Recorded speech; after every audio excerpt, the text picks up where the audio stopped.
Do it now. Alrighty. Looks like we're good to go then. So, greetings everyone, I am Dr. J as I bring us into a loading screen. So, if you missed the last stream, the short version is that we have finally seen to everything within the Light March. And as a result, we are now in a situation where, well, we can actually go forward and actually see to the main story of Pillars of Eternity for the first time in literal months.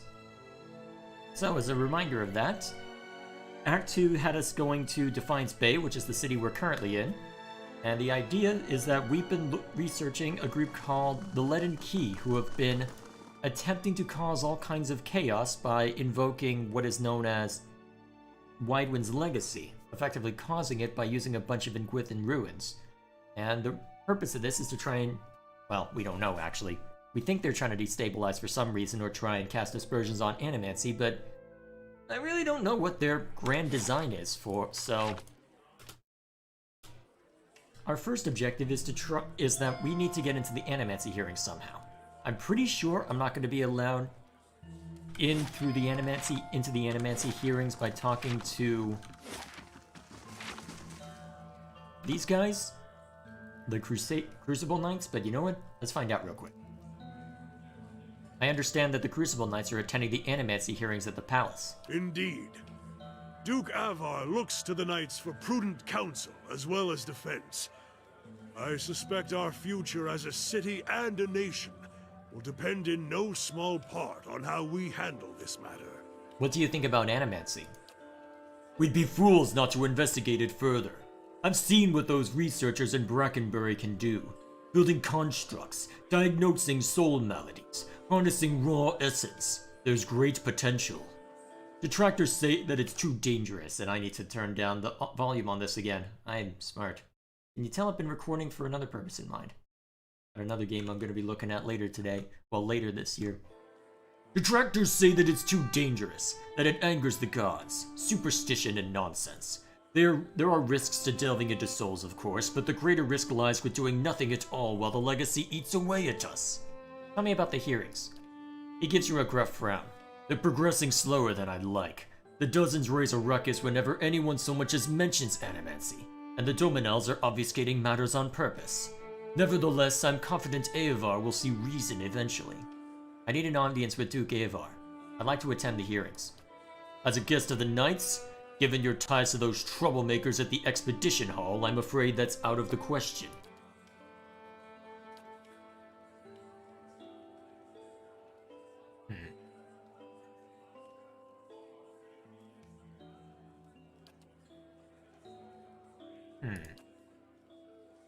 Still need the place.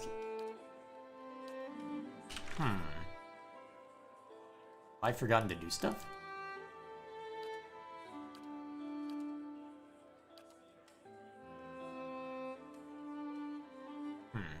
Oh yeah, I didn't want to steal for them.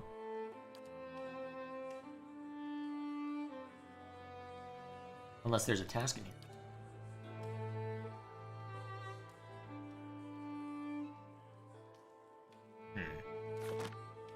Actually, I'm surprised that I'm not able to reforge it in the White March. Ah well, I'll figure it out eventually. For now then, it looks like I'll have to go to the dozens then. Guess I should have seen it coming that I couldn't play both sides, although I just hope that my decision won't end up causing too much chaos. Although knowing my luck, it will cause a little chaos. Now that I think of it, I've been playing like a weirdo.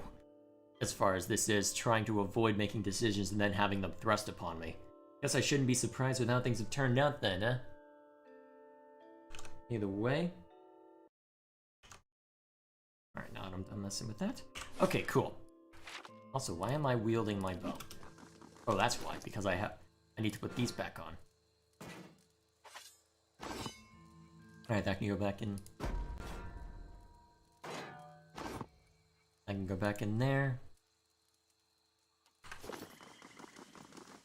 Yeah. Alrighty, off we go. Off to Copper Lane.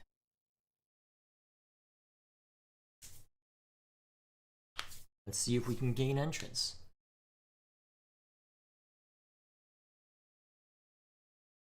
Although knowing my luck, if things go the way I expect, the nonsense that results from this will likely trigger Act 3.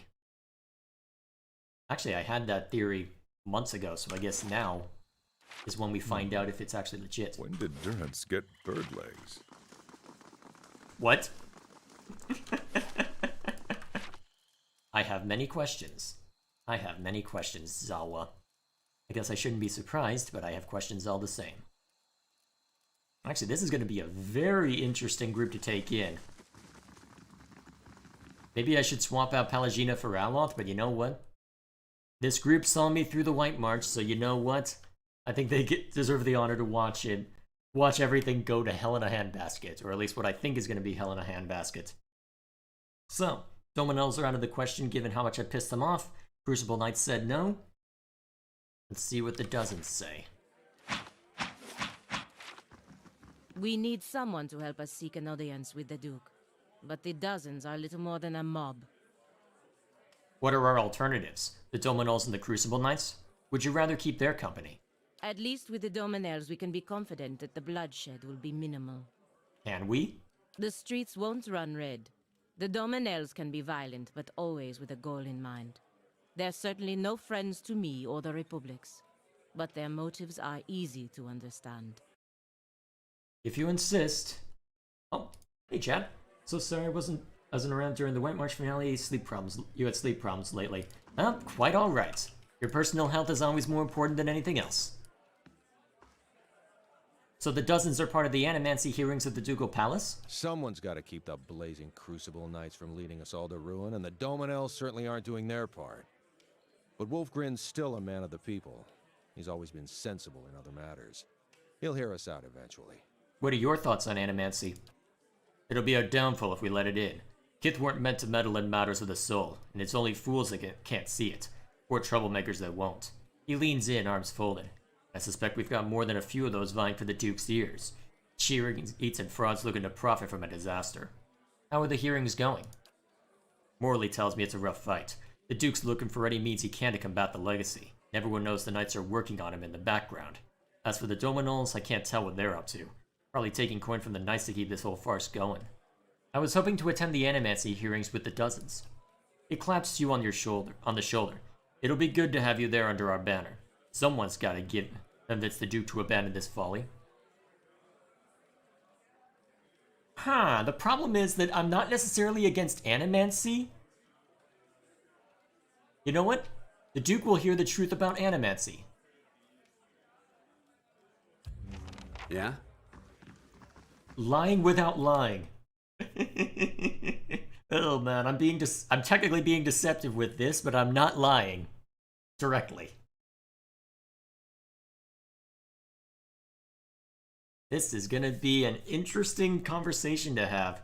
Good thing I've got an end of session save in case I really need it. Oh man, imagine if I tried to approach the Dominels. To be fair, I would probably be shot on sight, but we won't go there. That would be an interesting conversation, wouldn't it? I really did piss them off, didn't I?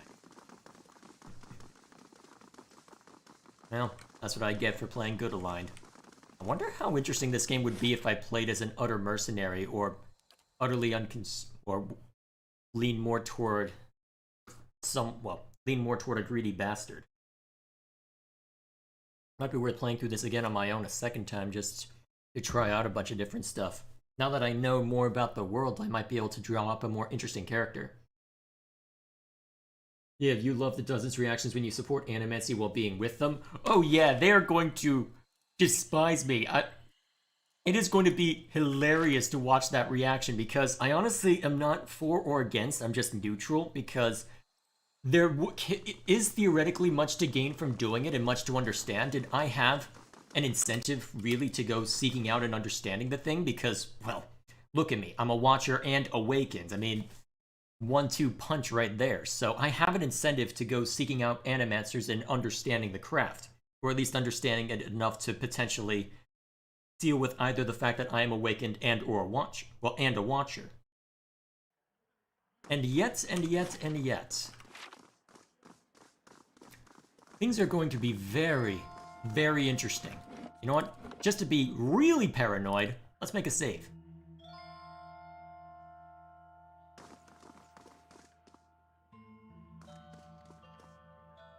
Hang on a minute. Do I have to go somewhere specific? Oh, return to Brackenbury and speak to Lady Webb. Hey there. Okay, I got a little ahead of myself. Apologies, guys. So, just to remind myself of everything that needs to be said. I'm sure that the game's dialogue will let me know, but the main points. The Leaden Key are behind much of the troubles. They invoked the legacy by manipulating Ingwithan ruins, with the most obvious work being how they managed to effectively cause all those vessels to appear in what was otherwise a very good part of Defiance Bay.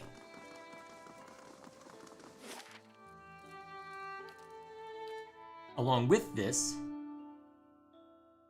well, they're also intentionally trying to give Animancy a bad name by doing horrible, horrible things within the sanitarium. So, should be interesting to see how it plays out. Excuse me. Should be interesting to see how it plays out. Ah, man. Gotta love the tail end of having a cold. At least it's almost over. I'm definitely feeling a lot better now. I wish I was feeling a little better earlier in the week, because this month's video on my main channel is definitely going to show some signs that I had a stuffed up nose for a good chunk of it, but hey, managed to have some half-decent audio for it, so I'm not too concerned. Alright, now we need to go speak to Lady Webb. I think that's her name.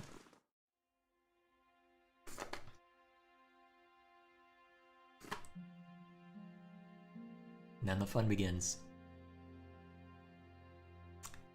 And the fun begins. I have no idea what's gonna happen. My only guess is pure and utter chaos. Ah, you didn't like me. I'll teach. What? What the hell? The death of Lady Webb marked a turning point in your search for a cure to your condition. Without her help, the Leaden Key's trail soon ran cold. In What the time, hell did I just do? your visions invaded your waking thoughts, as they had for Merwald, and took over your mind.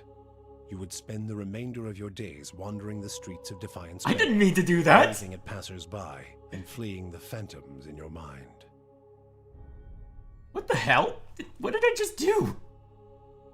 Did I accidentally hit the attack button? Did I just...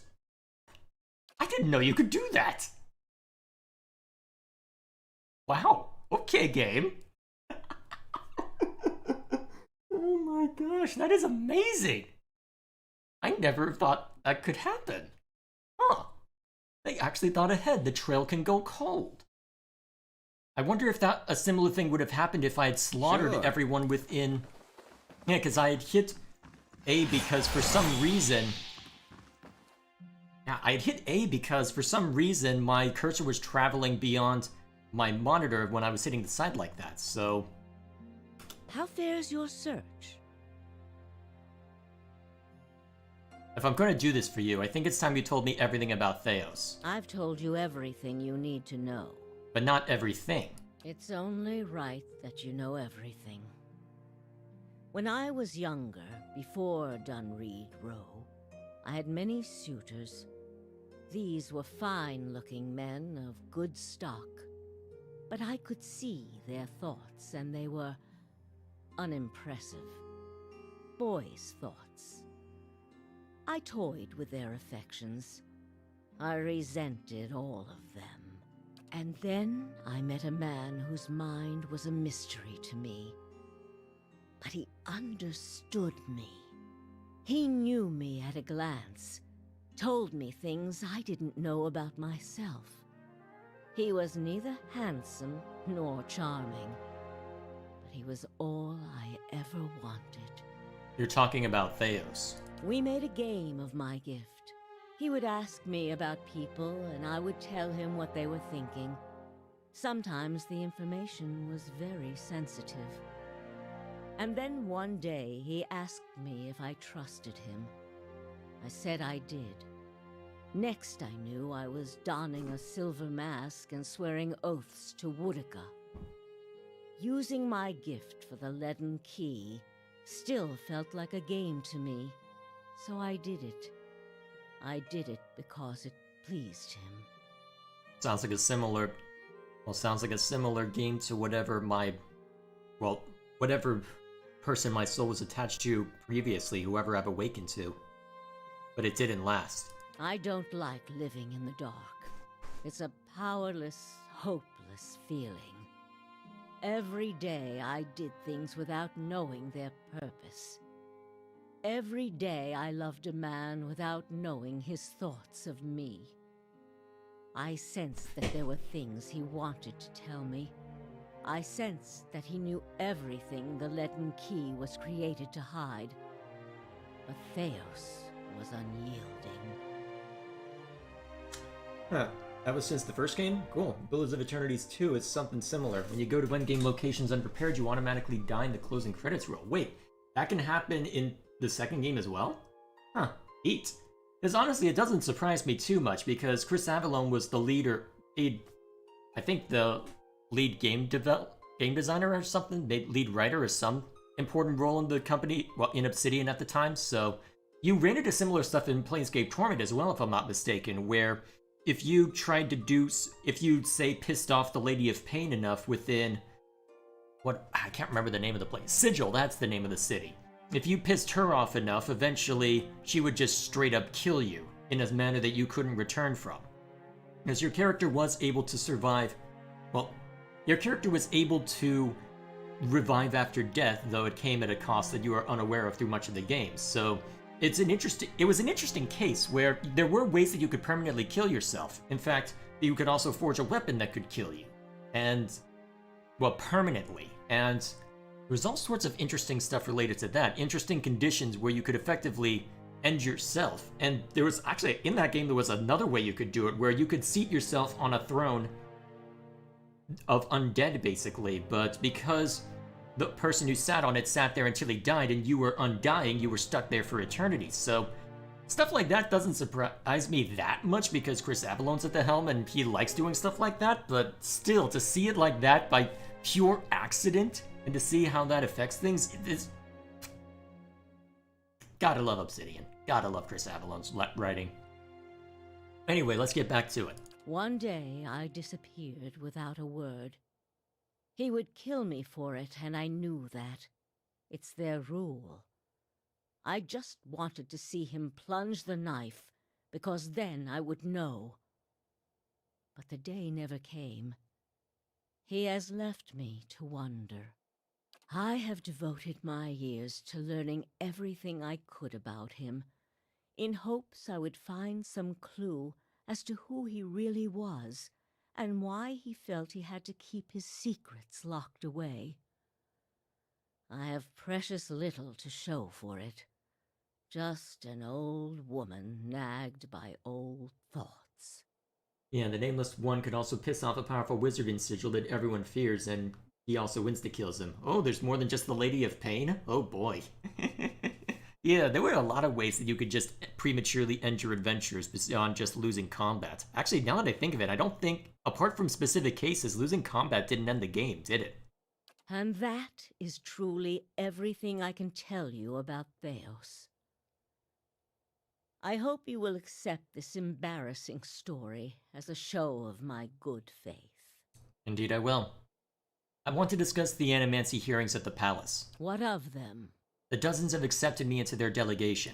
Of all the groups, it is the dozens that the Duke fears most.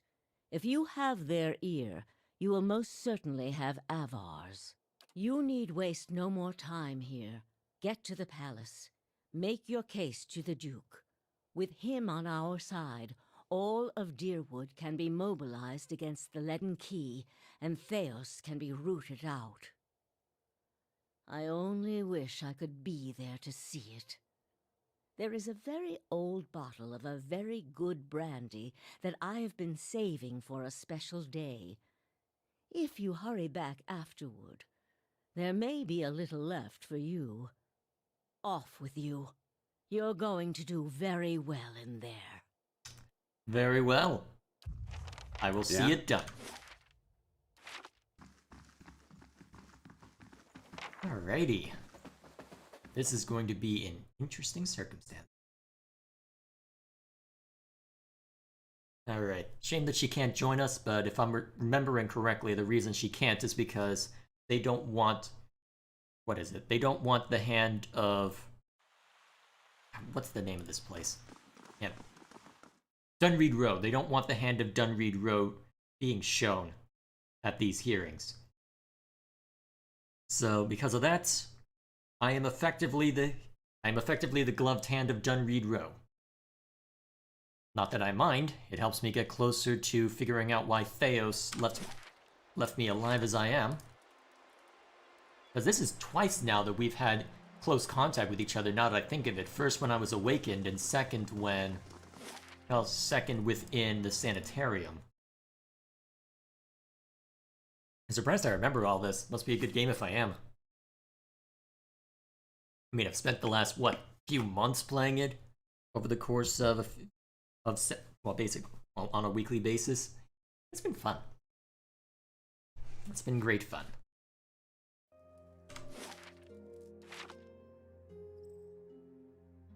Oh. These days. Parents left the country years back during the purges. I think about him a lot. It's a shame you and your family suffered, even after the Saints' War ended. You dear Woodens certainly have a knack for holding on to old grudges. You don't know the half of it. I say as Durance stands behind you.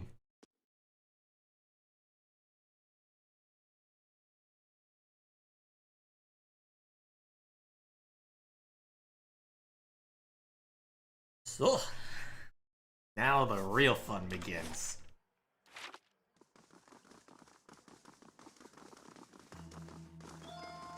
Place has been reserved for you on the balcony, Eleanor. Go to the upper floor. Upper floor? Oh, I see. Neat.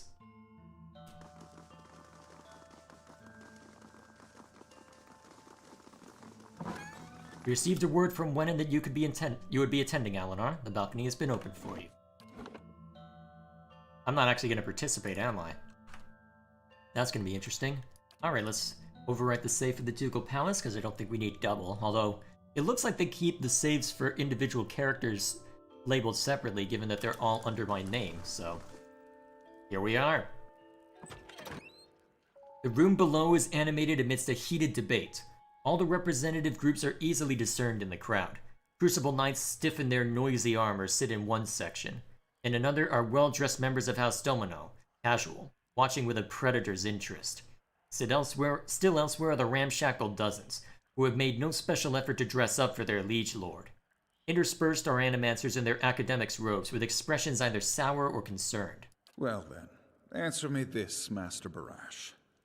If you animancers represent our best hope to cure the legacy, what progress can you demonstrate? Oh god, it's Illidan. Sounds like Illidan anyway.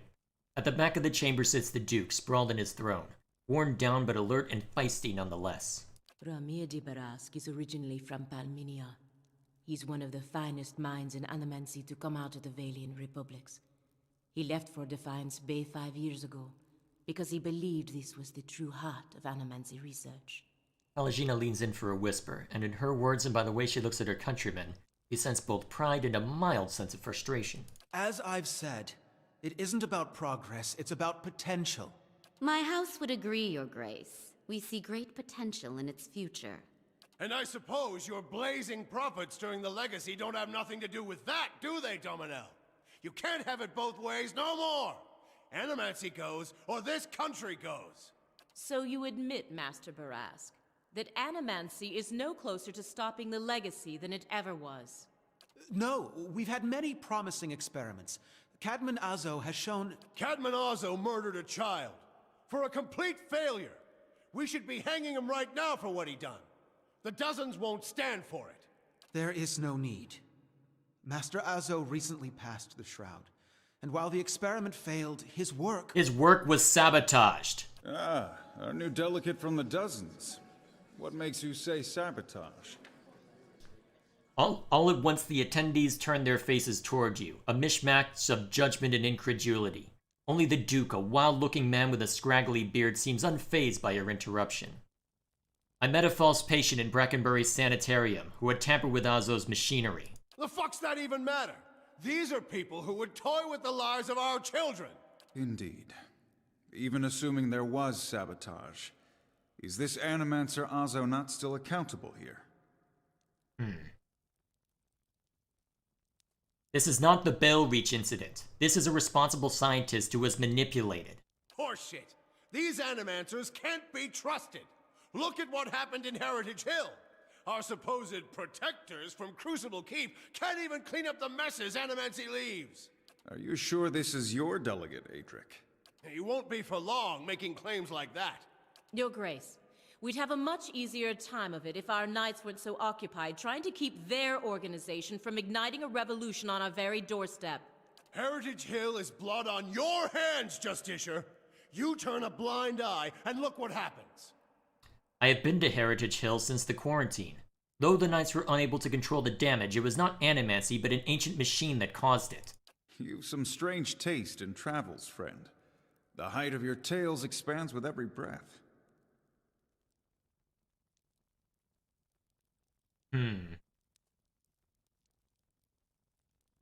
My word is my oath. I challenge anyone here to find someone who knows different. I had heard whispers of a new delegate set to attend today's hearing. I admit that your candor was mentioned more than once. Tell us what you saw in Heritage Hill. Tir Noneth housed an Tir Noneth houses an Engwithan machine that holds dominion over the flow of souls. It was this machine that made the district undead. Even if it is as you say, we have testimony that a group of Animancers had been spending time there. Surely their tinkering had something to do with this. Their presence doesn't prove cause. This testimony is not evidence, it is a guess. Actually, wait. No,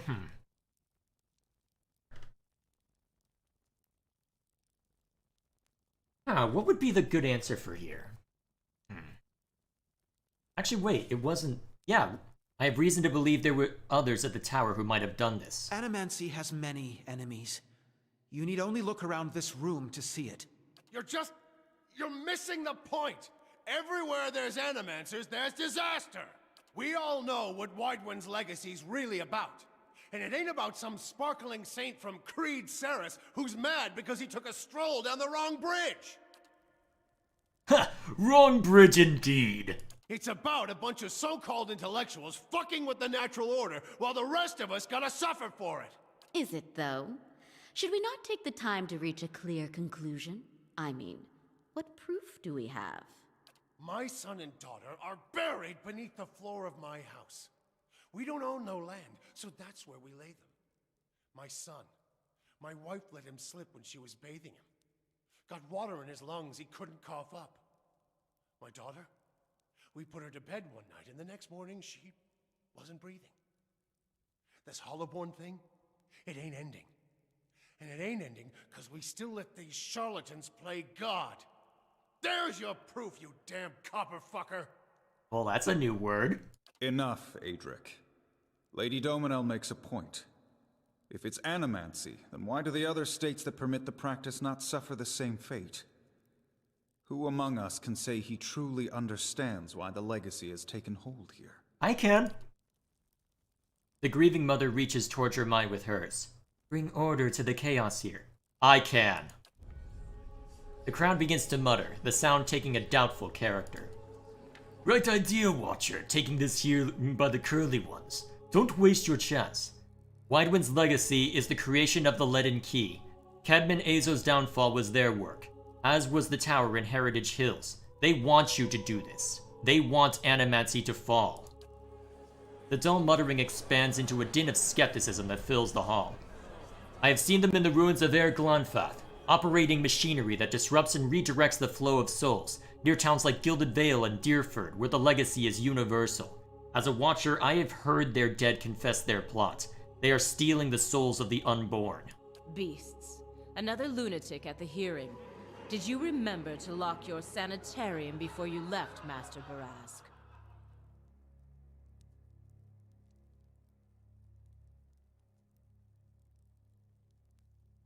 You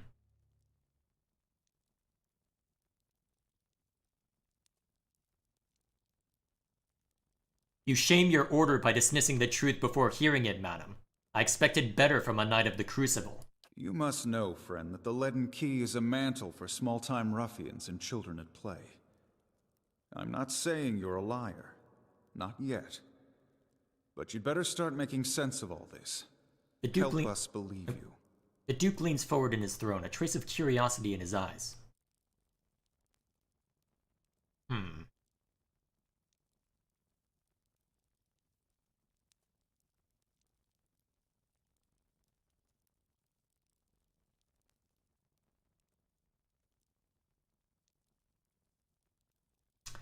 How do I want to play this?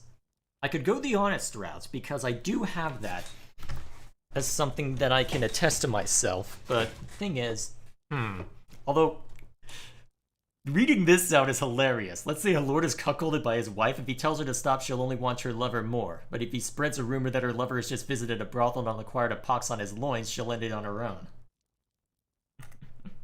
Yeah, you're voting first, chat? Yeah, I think first as well. What's more likely? That the gods are destroying Deerwood for a science practiced in many parts of the world? Or that a group of people hates animancy and wants it suppressed? Another guess! Throw him out on his ass, Your Grace! He's wasting our time! This is no guess. I have seen these people carrying out their machines in the ruins of Glanfath. The Justicia's right! This is sanitarium talk!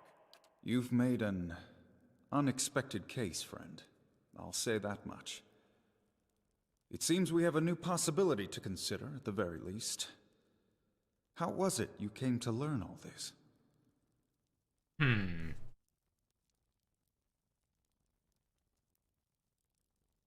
I took a personal interest in the matter and tried to learn what I could. Indeed. This land is foreign to you, unless I miss my guess. Your efforts on its behalf are to be commended. But these hearings are about more than Widewind's legacy, even though that is our most pressing concern. Let's say for the moment that I were to take you at your word that our friends in Brackenbury Sanitarium and their peers bear no responsibility for this curse upon my country. I'm curious, what would you do if you were in my position? I'm not sure how I want to answer this. I'm not sure how I want to answer this at all.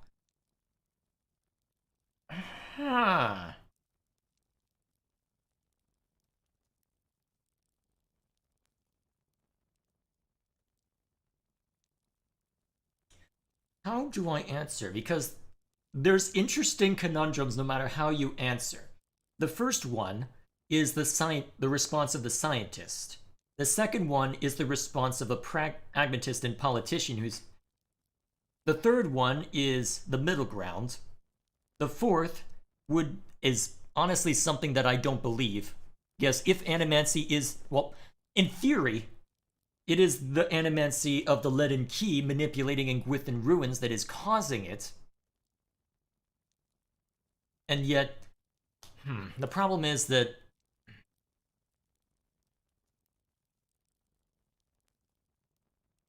let's see, personally you prefer the second one or the third one. There's the balance and they're the balanced and logical choices, no pointless extremes.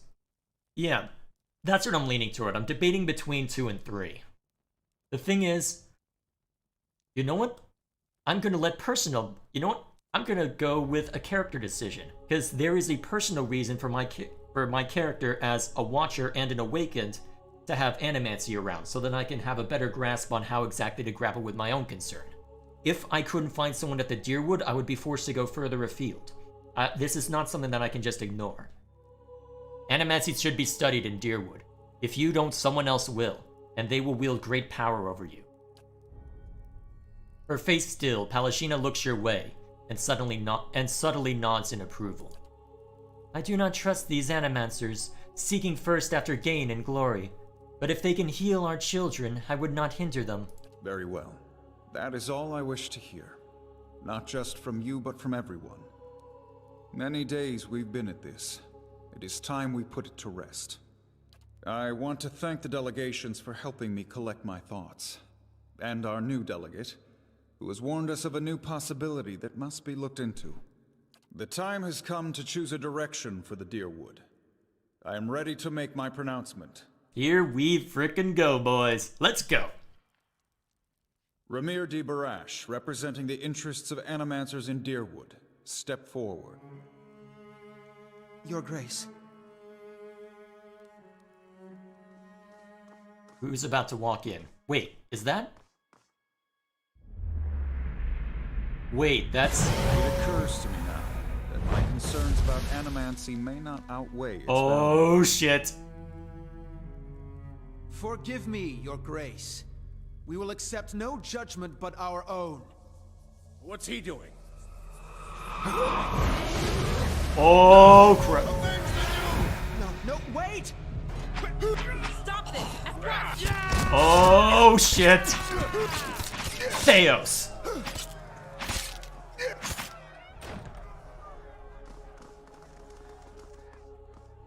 I've given you every chance to end this pursuit. Shall I end it for you? Another time. I am already late. Wait, why am I being knocked out?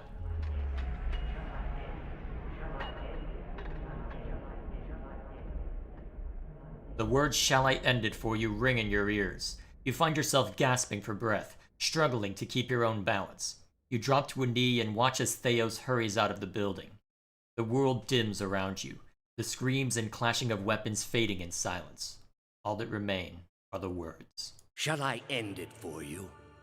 Theos stands in a pulpit high above an assembly of robed onlookers, you among them, clustered around a wide, circular pit carved of stone.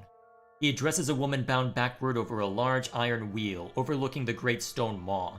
Many of the woman's fingers and toes are severed, and the bottoms of her feet are charred black. The skin on one side of her face looks like melted candle wax, black and red and seeping, and the angle of her back suggests a spine in ruins. Yet for all that, her expression betrays little of her anguish. I am already at peace, Grand Inquisitor. Are you? Her eyes are barely open, and her words come between strange angled breaths, but they are steady, unbroken. An elf? So be it. If you desire no end, you shall have none. I find you guilty of heresy. May the eternal prison bar your soul from passage, for it is beyond redemption. He nods to a hooded attendant, who begins untying her from the wheel. Dominion of the Sleepers. You open your eyes to the beamed ceilings of the palace's grand entry hall. The clangs of metal striking metal waft in from outside, alongside the cries of the injured as you stagger to your feet. Theos is gone. Pelagina is standing over you, her eyes darting around the room before looking down and thrusting her hand out to grab yours. Her eyes glow with an inner light, her voice taking on an otherworldly timbre. Get up! Now! Off to one side, you can hear the clinking rustle of chainmail, and you look over to see a wounded guard slumped against the wall. He is trying to say something, seemingly directed at you, but at first it is too faint to hear. He gathers his breath and manages to rasp out a few words. Lady Webb, she's the only... She must be told. She'll know what to do. Please, find her. Tell her everything. The guard passes out and slides to the floor. Still. Don't go out there, there's rioting in the streets? Well, too freaking bad! There's an emergency right now in case you haven't bloody noticed.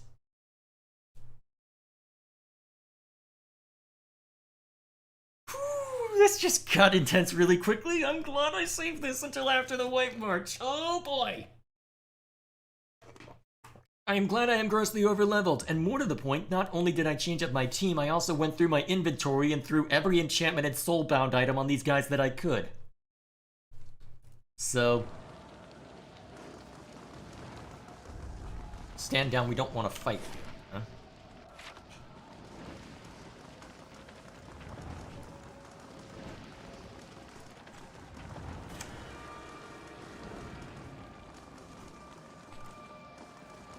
Oh man, crap.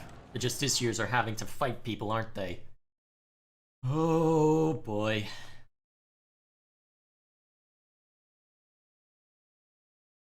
Well, it looks like Theos is getting what he wants either way. Damn it. Ooh, this just got really intense. I don't think I'll be able to stay in Defiance Bay for much longer. Clandestine cargo. Oh, because... Oh. Because now... Oh. That's why.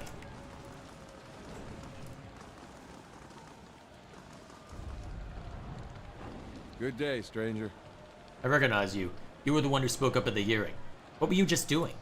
I've got a few of the Animancers out of the building through the back. Lots of them didn't make it out, though. Aren't you with the dozens?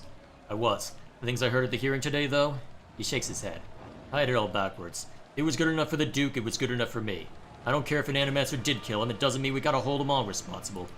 This, he gestures at the flame behind him, isn't what we're supposed to be about. Get out of sight. Wait this thing out.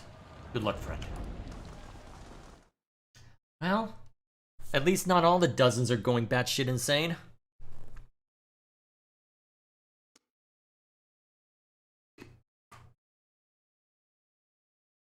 Oh boy.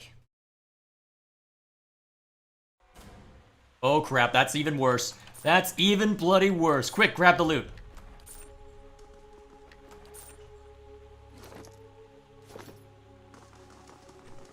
Oh no.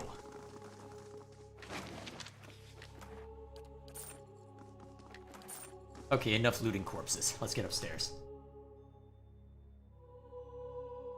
Dozens are now going to control a city with Animancy approved laws. Yeah, this is going to be insane. This is going to be freaking insane. Oh, this is really bad. This is really bad. Ah, heck, hang on. There we go. Okay, now it's snapping too. How did I know? Lady Webb lies still in her bed, an ornate cushion propping her back upright. The blood pool beneath a gash in her chest is tacky and nearly dry. Shattered glass rests on the floor beneath her dangling hand. You can feel the faint aura of her fading essence in your ken. You make contact and are immersed in a torrent of sensory input and experience. When it calms, you find yourself in the same room, lying in bed with a glass of brandy in your hand. Though the walls from the streets outside come to the sounds of screams and shattering glass and the cacophony of an angry mob. You take a sip and it warms your gullet. Across the room, the door opens behind a patient, steady push. Into the room walks Theos, the floorboards cracking, eking beneath deliberate steps. You wait until the last of the brandy is trickled down your throat before you speak. I was a fool to think I could tame these people. You came closer than most.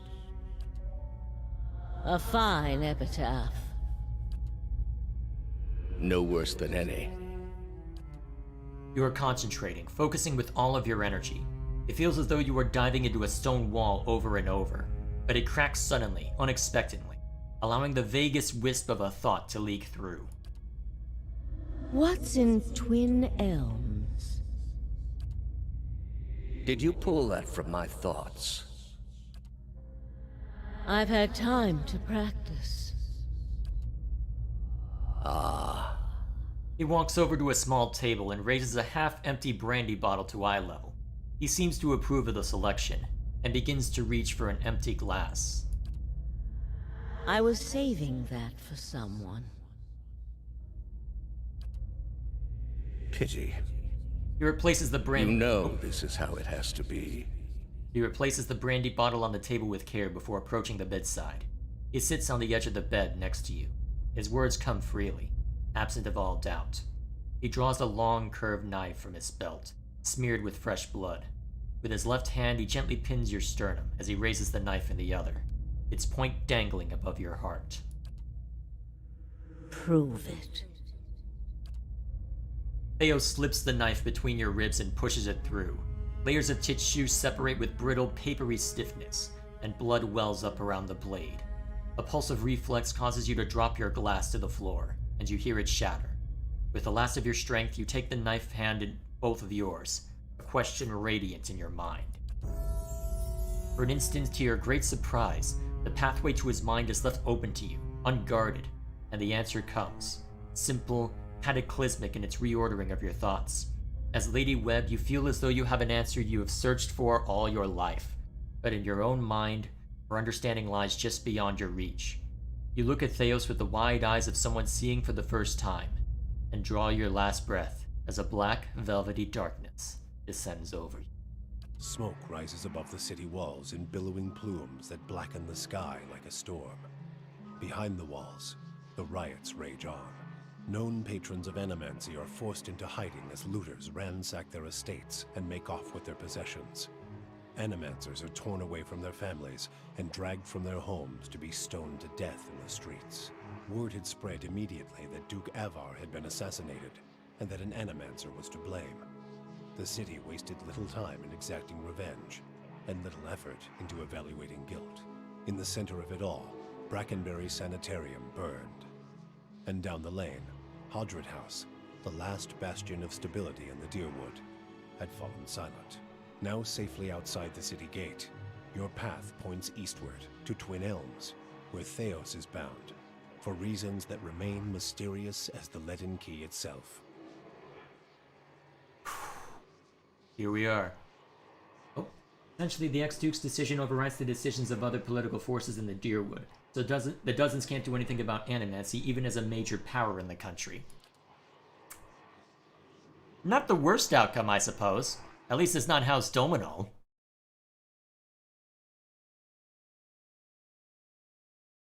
Still, they will keep a watchful eye over it. That's probably the best compromise you could come up with, honestly. Here we are.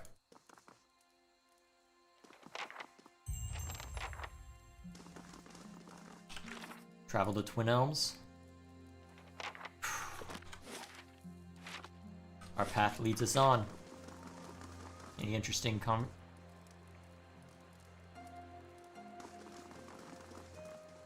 Alright, looks like this is just standard stuff then. Oh. Must have accidentally locked my camera to my characters. Mayor Strength Your Brandy. This right here proves that he's evil. Not the fact that he's a millennia-old manipulator that causes political conflicts. Not the fact that he is a dogmatic maniac. Seems legit.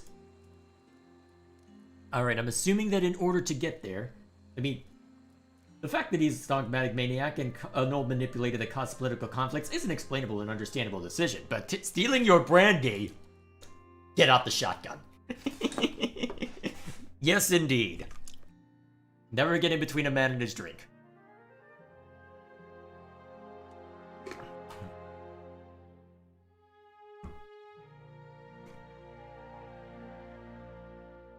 Unfortunately, all I've got tonight is water. Had a little bit earlier, but I'm assuming I need to go this way?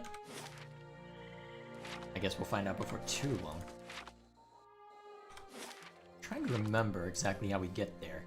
Because I didn't see an easy way to reach it from the main map. Assuming Stormwall Gorge is the only way through, but I wouldn't... Well, I guess we'll find out. Yes, indeed, the path is dried. Alright, let's turn fast mode off so I can properly react. Oh, a dare. Say what you want about Deerwoodans, but they haven't met the problem yet that they couldn't solve by killing some scapegoats. He flashes a hollow smile. You fight for people because you see something there that deserves defending. Even more so because someone you trust sees it too. Then you turn around and they do something like this, and the person who made you want to help them is gone.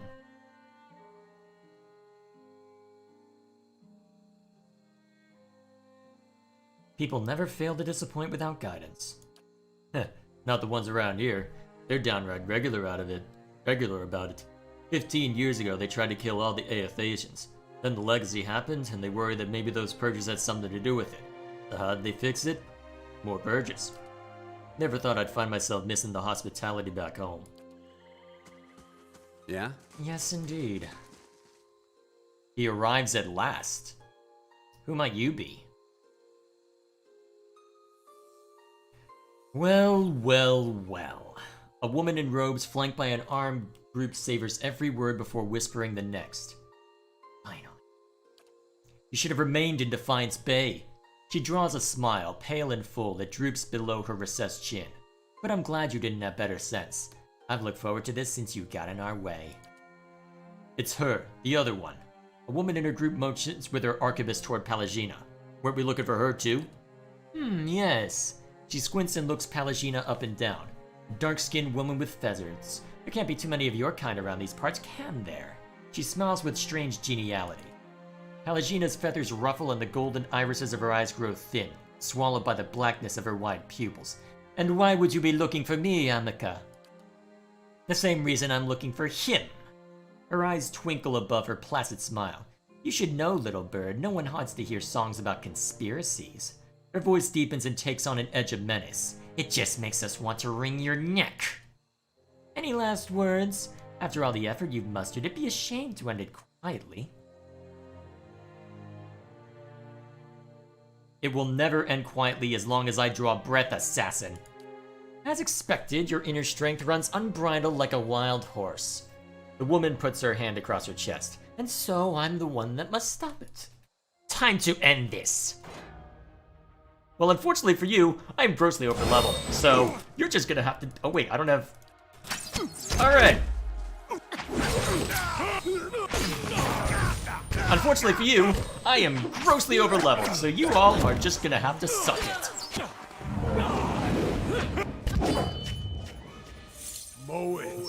Damn the Ana. I told him there was a conspiracy. Again and again, I was ignored. Then the Duke's death, the riots, and now this. If the Leaden Key is targeting me, we need to warn the Ambassador in first fires. Fiery whore of a goddess! I don't know what the context is for that one, Duritz, but oh god. Sure. Alright then, we'll clear a path and then... Oh hi, Stalegare. Okay, it's not even worth having party AI turned on, just smack them about. Actually, you can have party AI on. And, actually, you three can have party AI. The rest of us don't need it, honestly. Alright, go for Aloth in his character reveal. Alright, I will grab him. Let's see, now that I know that I need to head back to first fires already, I may as well clear out whatever may be down here, and then we will head off. Honestly, it'd be good to have Aloth anyway, given that he's my main... Well, given that he's the main guy I turn to whenever I need to get rid of stuff. The Archer's Vox comes. Perfect! De facto, you're questioning if you shouldn't even restart.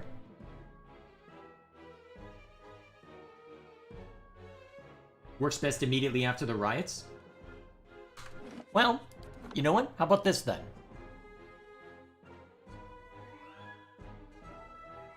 We've got to save at the Ducal Palace, right?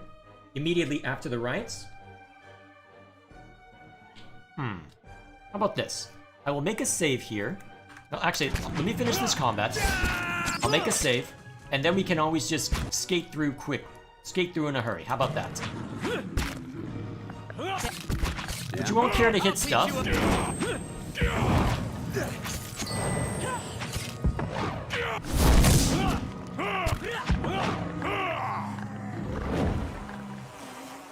Alright.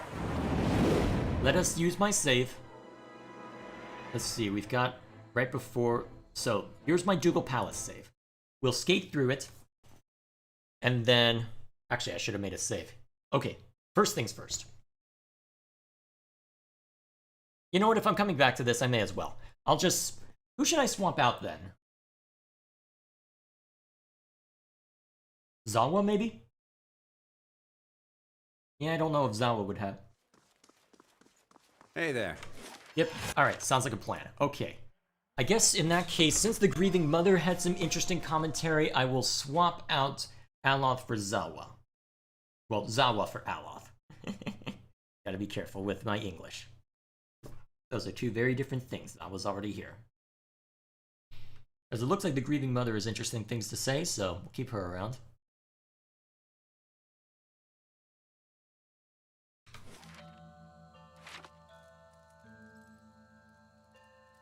Is there anything else I need to worry about? World is the punchline, bird woman. In all its weakness. Would you kill the messenger? If he were as annoying as you, Hey there. I'd consider it. Gotta love Durance. Gotta love Durance. Alright, that's it? Okay, cool. So we'll swing by. This is a CRPG, so I can afford to do stuff like this. Heck, it might actually be good for me in the long run, because then I can potentially get another quest as the turns cycle over. Gelade, well done. Hey there. Formidable fortress in the old style. We don't Very build them well. like this anymore, you know. Not by the sea. Too vulnerable to... Yeah, I've heard that, Palagina, even if it wasn't on stream. I spent quite a few minutes tinkering with this party, although I didn't do any tinkering for Aloth. Hopefully I won't regret that. Especially since Zawa has been proven to be a very useful fighter. Fellow of St. Widewind has arrived. Employment.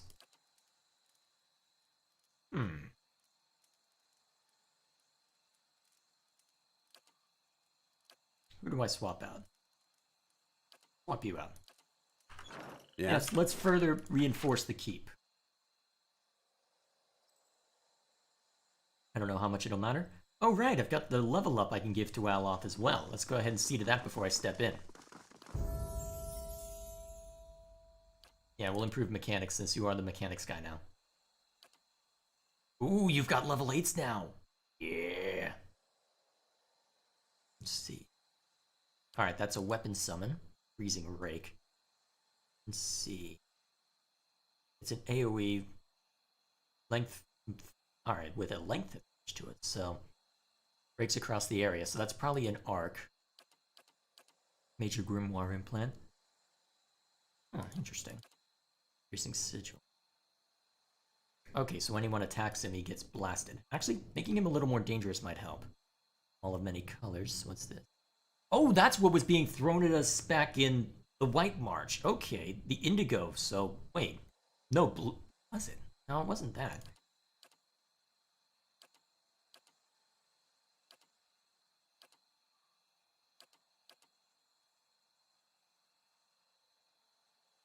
What? Raw damage? It's just an AoE. You know what? We'll take it. And then we need to give one of these. Wall of Flame, why not? I don't use Wall of Flame very often. May as well have it in a back pocket.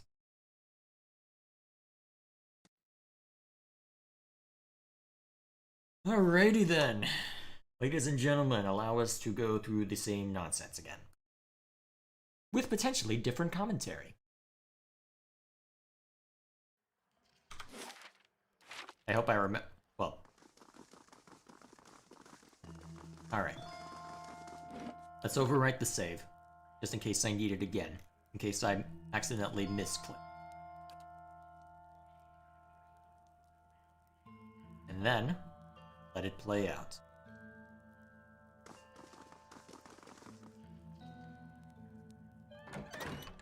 Well, as I've said... My house... And So you... No, Cadman... there is no need. Ah, our new delegate from the dozens. The fuck's that even Indeed. Even assuming there... How can you call him responsible? You saw the state of the sanitarium. Horseshit.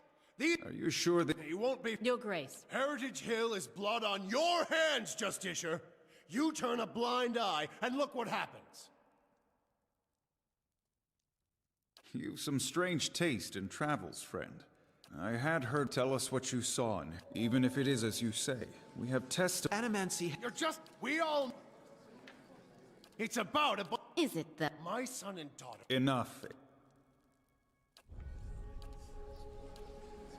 Beasts. Another lunatic at the hearing.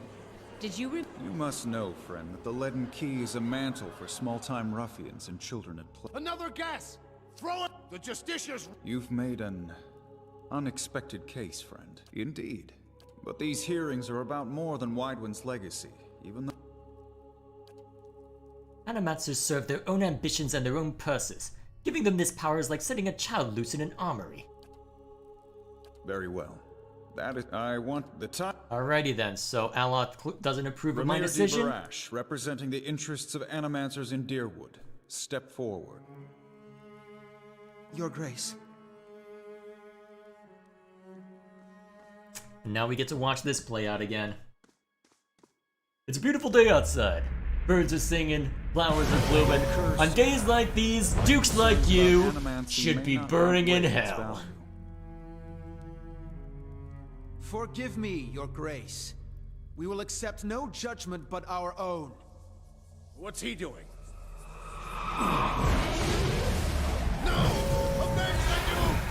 No, wait! Stop this at once! And there they go. As Theos casually walks out of the room. I've given you every chance to end this pursuit. Shall I end it for you? Another time.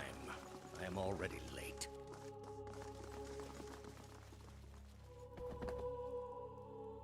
Being awakened and a watcher, this sucks. Shall I? I am all. So. Oh, the grieving mother said something? We are surrounded by spirits of rage and fear. We must flee. Hey there. Alright, let's waste no time. The Hermit of Hadrid House. Off we go. Find the Hermit is dead. Gotta love this game sometimes. So, at least it'll be relatively quick. Although I'm curious to know what exactly is... Wait a minute. Actually, Chad, you mentioned that this is a matter of what? A matter of him... Well, a matter of Alot's backstory. The hell? Oh, you can't reach that one. Okay. Not that I want to go that direction anyway, given that the goal is Brackenbury. I guess they really want me to see these set pieces. So much so that they decided to put burning rubble in my way. You must gather your party. There we are.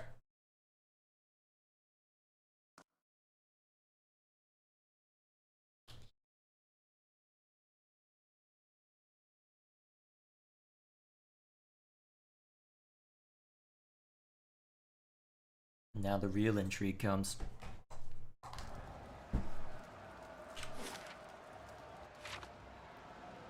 Well, like it's going to be good, huh?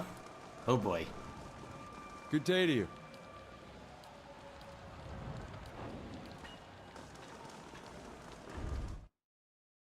Get to it. I doubt I'm gonna want to come back to Defiance Bay for a while. But we'll see what happens. If it's gonna be interesting. I wonder if Alot will have anything to say about Lady Webb being murdered. Probably not. At least we have a direction to move in. This time.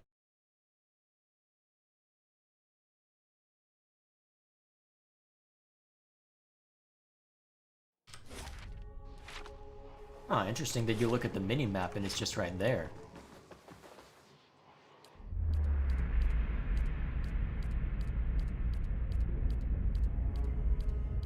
Smoke rises above the city walls and... There we are. Let's give it no time to load everything in. Although to be fair, it probably was using that narration as an opportunity to start loading things in the background. This is the Unity engine we're talking about, but if the devs are smart, they would include stuff like that. Then again, this is also Obsidian we're talking about. Their games can be a little buggy at times. The floods have receded, the path through Stormwall Gorge is open. Oh! So there was something I could... Hello. As you cross the bridge, Alot draws up beside you. The fires of Defiance Bay cast a shivering, flickering light across one half of his face. The other is in darkness. Please stop. I need to tell you something. Go ahead. I have not been entirely honest about my motives for traveling with you up to this point. When I finished my training in Adir, I was introduced to an organization. All I knew was that they were opposed to the unchecked spread of Animancy, and that they could guarantee me postings far away from the Seathwood, my father and his earl. At that time, it was enough. In the early years, I thought of them as many things. Hooded men, prudent teachers, the Leaden Key. Oh. Their rules were strict, but their guidance was clear. I sincerely believe they wanted to keep Kith from the folly of their own foolish ambitions. I came to the Deerwood a little over a year ago. My orders were to gather information on Animancy in the region. A senior contact met with me every few months to receive my reports and issue new leads. She sent me to Gilded Vale to keep an eye on events surrounding the local lord, but I lost track of her shortly after that. I don't know if she was reassigned, killed, or sacrificed, the way you saw. At the time you met me, I'd been on my own for a couple of months. You knew I was coming. I couldn't have. I'd been out of contact with my superiors for months. I needed some kind of direction. And after that scrape with the locals, I was ready to get out of town. But then you mentioned that you'd survived that Beowick, and I thought you might be able to put me back on the Leaden Keys trail. And I was correct in a way. What we found wasn't what I expected. I knew the Leaden Key was trying to stop Animancy, but I didn't realize how far they'd gone. Murder, sabotage, abandoning entire districts to shambling horrors. And now the whole city is up in flames. I'm still not sure about Animancy, but I know I've been following the wrong master. Please, accept my apology, and my service. Let me fight with you to stop Theos. And what do you really expect us to do with this too-late confession? Trust you on your word? Alagina shakes her feathered head and holds her hands out toward Aloth as though framing him in her view. With all your supposed extra senses, you let this happen? How like a watcher to miss what's right in front of his eyes because he's too busy dancing in the ether. I still feel kind of attached, even with the betrayal. He's got this way of taking offense that I really like. Tough one.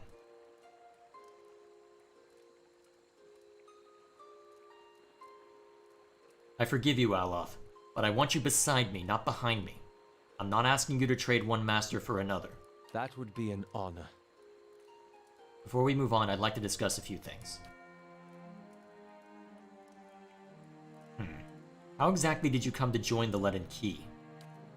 As it often is with such follies, I was young and directionless. The Leaden Key promised me of some of the structure I was lacking, and they offered me a future far removed from service to my father's Earl. Animancy is possibly even more controversial in Edir than it is here. The practice has been outlawed for 600 years, but prohibition as a way of breeding curiosity. The success and relative acceptance that Animancy is found here and in the Valian Republic spurred a renewed interest in Edir. The Leaden Key began recruiting more aggressively, and I was in the final period of my training when one of my instructors reached out to me. As I said, it was a welcome departure from my father's plans, and after seeing a few of my colleagues abandon their studies in magic to pursue Animancy in the Republics, I was convinced that something needed to be done to stop the spread. About your parents. Yes? Why was your mother gone so often? She was invited to join a hamneg with a Lady Thane when I was very young. His estate was a 5-day ride from our home in the Seathwood, so that was part of it. He gives you the smallest of frowns. The real issue, however, was my father. Despite his initial agreement with the arrangement, father was never happy with it. He would hound and harangue my mother when she was home. He wanted to know whether she was intimate with the Thane, and no matter how many times she swore she wasn't, it was never enough. As you can imagine, this led to her coming home much less often, even though she still supported us financially. I'm sure she was trying to take care of you in her own way. I believe so. She had an important role managing the Lord Thang's lands and administrative duties, and even though she was away, she provided well for us. Sounds like your father had a problem with his temper. He had a problem with my mother's hamneg. Even though they agreed upon it long ago that the financial benefits would be considerable, that it was little different from his role as the Earl's steward, it aided him, and so he drank and raged. When she was home, he raged at her, and when she wasn't, he raged at me. More than anything, he wanted me to become an arcane knight in the service of his Earl. I think he felt this would validate his chosen career and master. He was a firm man, as you saw, but in the end I became a successful wizard, due in no small part to his strictness. Nonsense. You accomplished that on your own, and you would have been fine without him pushing you. Are you so certain? I didn't know what I wanted for my life then. I surely wouldn't have been so focused without a little direction. What's a hemneg? A ceremonial marriage between folk and elf. Because the Adir mainland has historically been split between the two races, we have many institutions that are designed to normalize relations. Oh, that's why he was upset. Our monarchy is headed by folk, but an elven consort rules alongside the reigning Engferkoningit. How do you pronounce that? Ugh, God, it's like trying to get me to pronounce Swedish. Alongside the reigning Ferkonig or Mekwin. This is the most prominent example of hemnig.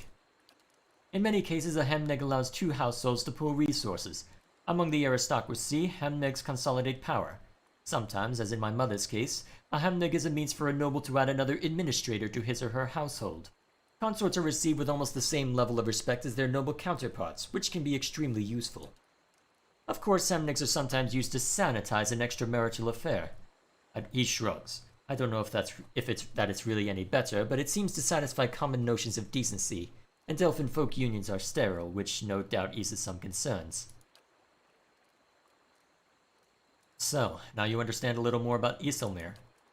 No thanks to that Animancer. My spleen, black bile, come on. Bella Sage's methods were flawed, but you still learned something, didn't you? Only because you and I have a lick of good sense between us. For the average person, show them a shiny gadget in the hands of an expert and they'll believe anything. Perhaps. Animancy has its uses, but it's hard to say whether those outweigh the dangers. It's too decentralized. There's no one to keep the practice in check, no uniform principles or guidelines. Putting that much power in the hands of a single authority is no better. It's not the perfect solution, but it's better than the chaos we have now. So there we are. Say what you want about... Oh hey, Durance leveled up. When did that happen? Yeah, we want him to focus on lore, so we'll keep it that. Ooh, that's some spell mastery. Honestly, what's Shining Beacon? -10 to all defenses? Yes! So, that was Alot's motive then, huh? Well then. Oh wow, I can't even get into the city anymore? Is that what I saw on my map? You did say it was good, chat. It was good. Fascinating, then. I'd be curious to see what would have happened if Kana had been in our party. Honestly, if I didn't need Pelagina around, and if I weren't curious to see where the Grieving Mother thread would take me, I'd probably swap Kana in for someone in the party, because he might not be the most useful from a combat standpoint, but honestly, I suspect the commentary from him regarding Alot's betrayal would be very interesting, especially since the Leaden Key has shown a great deal of interest. Actually, wait, did I make sure to take care of this? Yes. Especially since the Leaden Key has taken a considerable interest in what Kana was researching, so I'm very curious to see how it might have played out. Ah well, that's what the purpose of save scumming is, right? That's why I'm making so many saves and being a little autistic about it. Yep, can't go to the capital anymore for the rest of the game. And what was that about? What was that about Pelagina saying that we need to go back to First Fires? How the hell are we supposed to do that? Well, I guess we'll see it play out.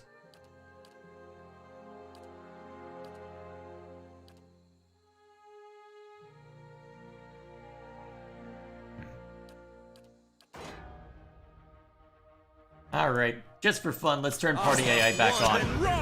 Die! The power of being grossly overleveled. Also, stop standing in that.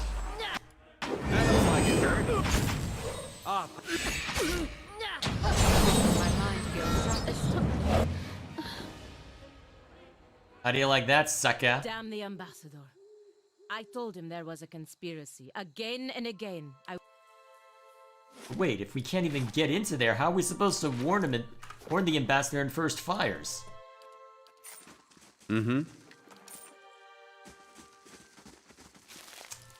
Well, I guess we'll have to see before too long then. Maybe there'll be an opportunity for us to get back in.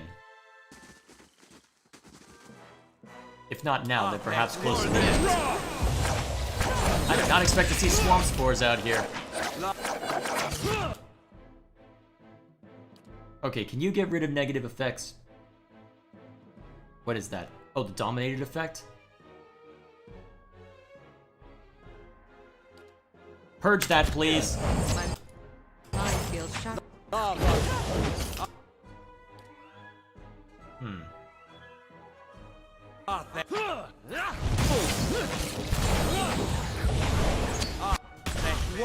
Oh wow, that was useful.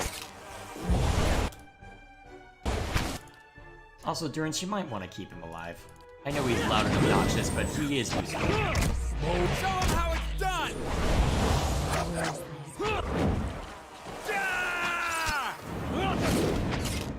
Hey there. I'm with you, taking so much damage, Aloth. Let's see. Probably just a leftover from a previous... Heck. Let's see, that's probably just a leftover from a previous storyline. Should be able to complete Kalagina's quest without a problem. Eyes open. Well, that's what's interesting, is that, as far as I know, it's impossible to get to...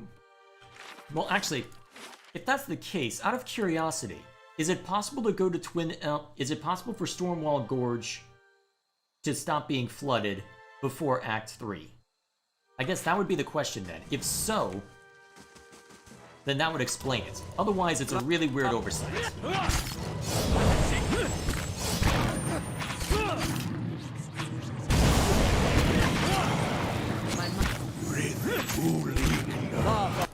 And as usual, Aloth is getting mauled immediately.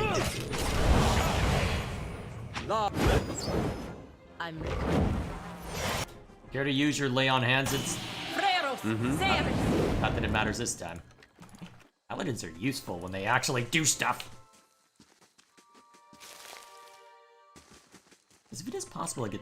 So anyway, as I was saying, if it is possible to get to Twin Elms before Act 3, well, Act 2 is over, then that might explain it. Otherwise, that's just confusing. Alright, since we kept getting stuck on stuff with this one. Nope, you can't, we'll always be Huh, interesting. Well, this is an Obsidian game, so it wouldn't surprise me if there may have been an issue on release, or they had just overlooked something there. That's not necessarily uncommon. Obsidian make good games when they actually have the time to patch them up, but before they're patched, they can be a little janky. I'll teach you a lesson! Moss has taken root in the damp stone.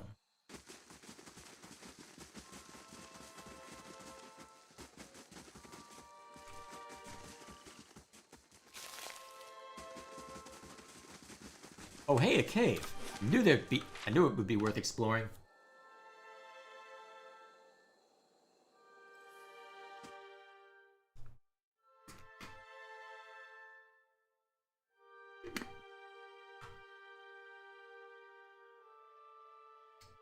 Bro, Fallout New Bug and Neverwinter Bugs 2 were a fact.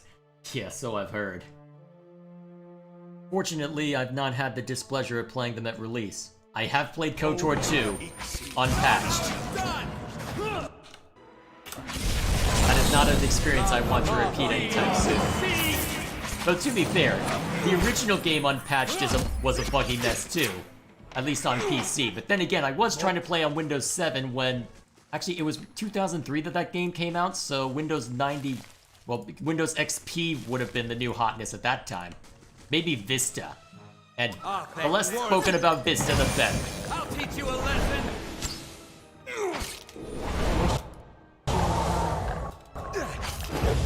I'll teach What have I wandered into? Oh, this is another part of down this... Huh. This looks fascinating. And unfortunately, the combat is an absolute breeze now that I've grossly overleveled everyone. I mean, after the absolute beating that I took in the White March after going for the more experienced stuff. What do you suppose Oh, that bally thing is? thank Hey you, there. Isilmir, for being sharp about that. Ah, collapse stairway.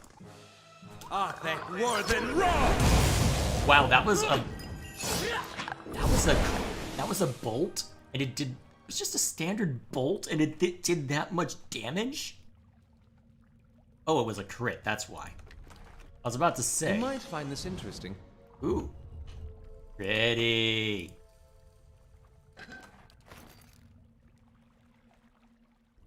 These bones are partially corroded. They're coated with thick slime. Pearl. So is this just a loot? So is this just a loot place then? Probably. Souls bound in eternity. What's the other one say?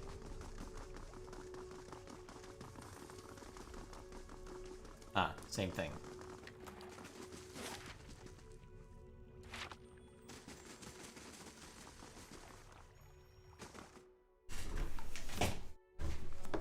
Alright, so just a loot place.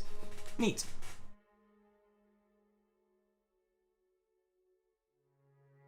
Yeah.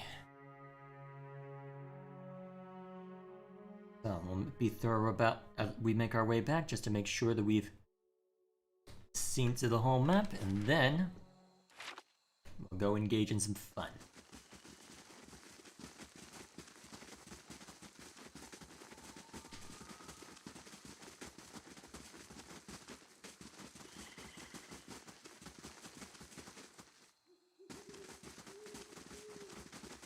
Nothing too interesting.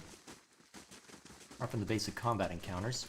Actually, there's a bounty, if I'm not mistaken, over it in Act 3 that we can pursue. Oh, look! Oh, look, random combat. Yay.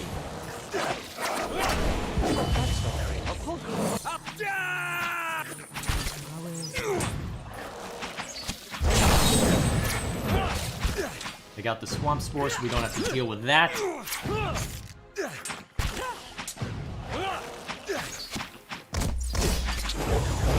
There we go. Easy peasy.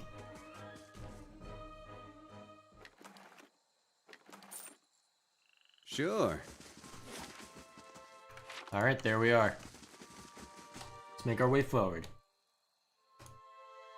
Wonder what kind of nonsense we'll run into on the way. Elm Shore. Your party is considered high level for the contact. Wait, did I hit continue or? Hang on. I want to go back. I think I accidentally hit continue. Wait, what is Elm Shore? Wait. I'm confused. Hang on. I'm gonna go back to that quick save real quick.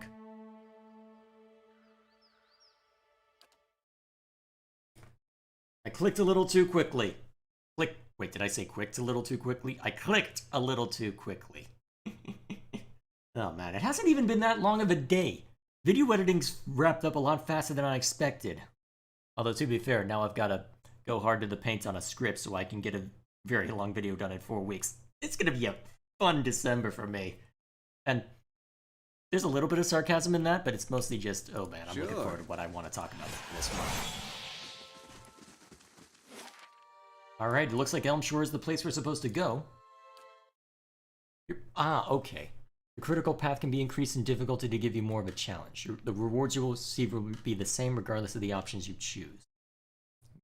Okay, so just to clarify, this is as a result of the fact that I did the White March content, and presumably because it's also possible to grind a fair amount before heading to do this content. Because presumably, the stuff in Elm Shore will relate to what's going on in the Twin... Well, I'm assuming Elm Shore and Twin Elms are effectively similar location, or at least close to each other. So, I did high level for the White March. I'm feeling masochistic. I'm feeling very masochistic. Of course, I mean, to be fair, I complained a lot. You standard, White March already teach you that lesson? Then consider me a masochist, because we're going in, boys. Actually, you know what? Here's what we'll do. I'll make a save real quick here. And then I will go back to this. I will go back and make a save earlier, just in case I want to change it back. Where's the quick save? Here it is.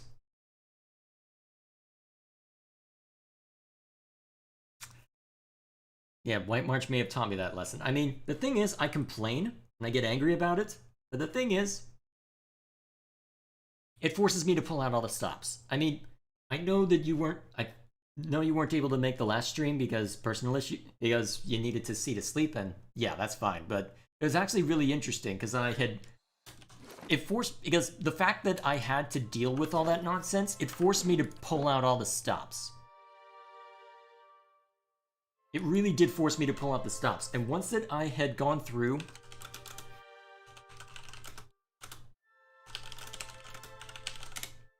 Once that I had actually gone through... By the way, did you fully complete the Crackhold storyline? If not, you should... It'd be the right level now. And after completing it, you have to return to the White March for another quest to start anyway. Sure. Is that so? I have not. I used Crackhold Bluffs, I used the mercenaries as target practice to test the efficacy of the team I set up to go into the White March, but I had not done much more than that. So, if that's the case, that now would be the right level to complete it. I don't want to see the main story, though.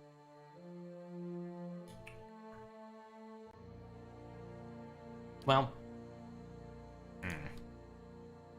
So the recommended level is about 15/14. Oh, actually, now that I think of it, when was the last time I looked over Rallout's equipment? So, how about this? How about this? Let me reach a more discrete stopping point within this story. And then we'll swing back around to Crackhold. Let's at least get through Elmshore. Start the threads moving in this direction, and then we'll see to it. I think that can work.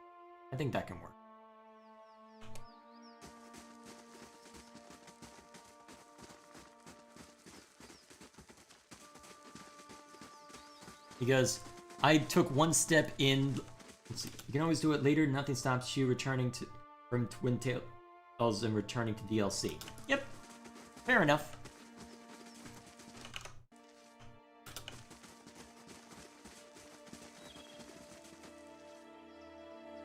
In that case, what I'll do is I'll at least go through this map, make sure that I've seen to everything, and honestly, that probably would be a good stopping point.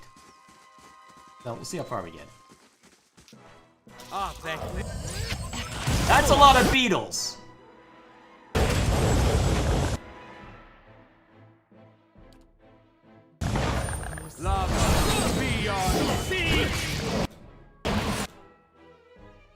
That's a lot of fireballs. My mother.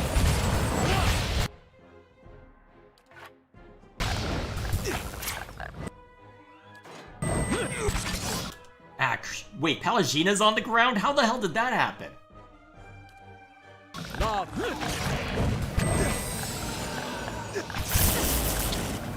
Holy crap, we're taking a lot of damage. Holy crap, Endurance is stunned out. That's really not good.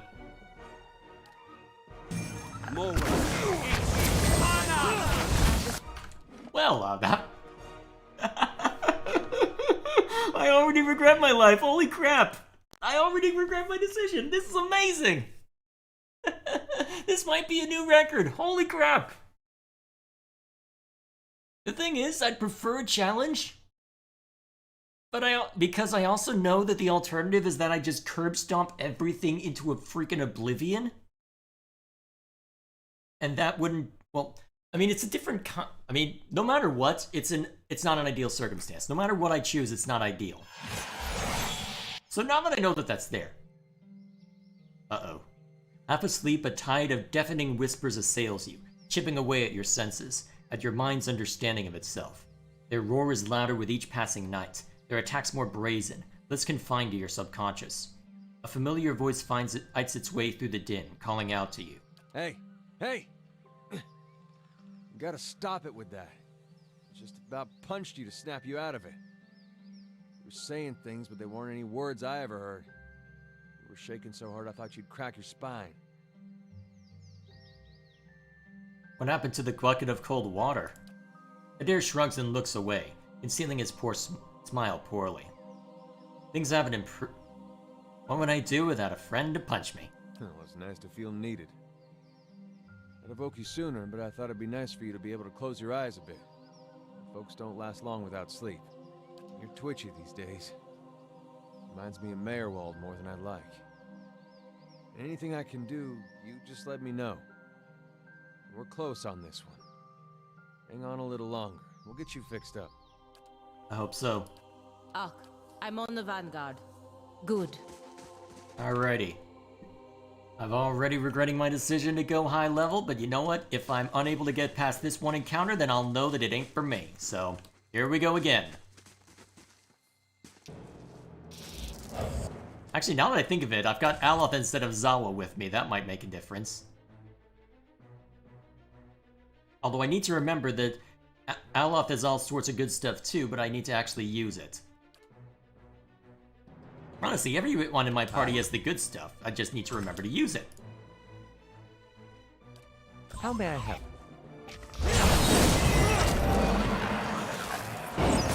There we go. There's the useful stuff. I put a bunch of them into a slumber. Oh, don't cast that one. That one's useless.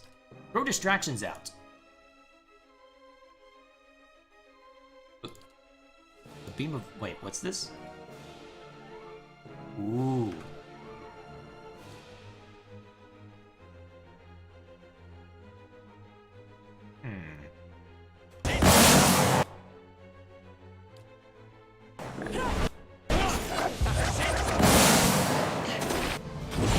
There we go. I actually think through what spells I'm going to cast, and suddenly it's a hell of a lot easier. Alright, Aloth, now that you're a little closer, bombard them with bullshit. And of course, the target you were aiming for dies again.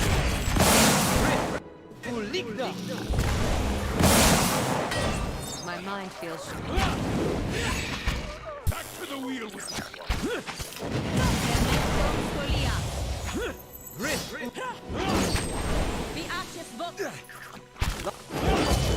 It's amazing what happens when I actually go into a battle with my spells at the ready.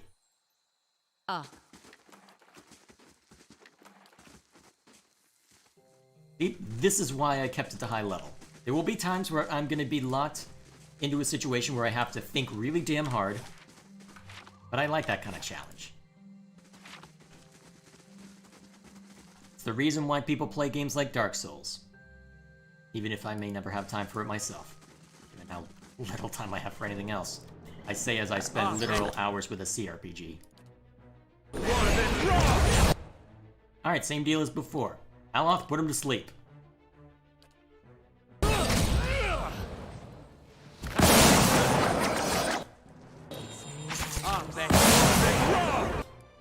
Why did you go into the middle of all of them?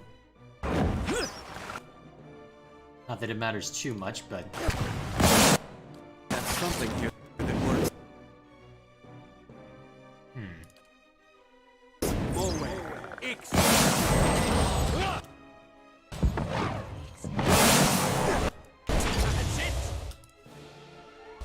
What are you casting, Durance? Ah, champion. Nice. Nice.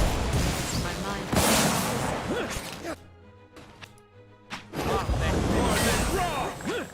Lava rules beyond sea! Oh no, you don't. You're not allowed to use that spell. Only I'm allowed to use the AoE lightning spell. The dead adventurer. Well, I needed more camping supplies, I guess. Is there anything to the south? There is not. It is Act 3, isn't it? Yeah.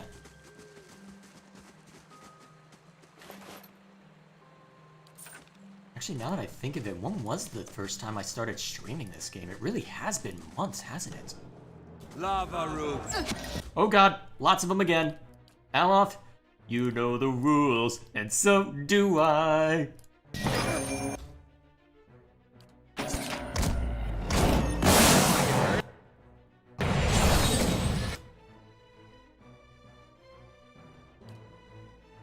What that down? That looks threatening. I shall end. I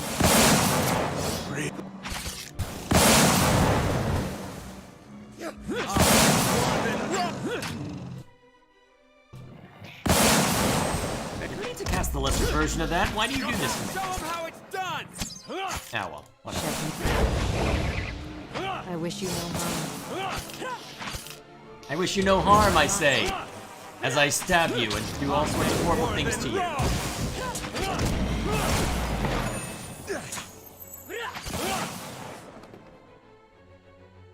There we go. Why does that randomly come up sometimes? Oh, wait a minute. It's probably because it's soulbound, right? Ah, right, because I keep upgrading it by virtue of the fact that it's soulbound.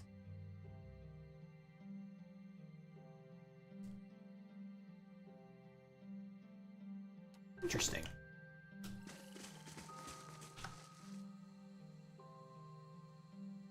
I don't know how quickly that upgrade for Adair will actually go through, given that he's not much of a damage dealer. He's more of a tank, but still, he's doing his job to keep people entangled. I probably should make him a little deadlier to keep enticing people, but still, I'm quite happy with this arrangement. I can swap out... Ah, thank you. Oh god, that's a lot of ogres. I should have quick saved. When was my last quick save?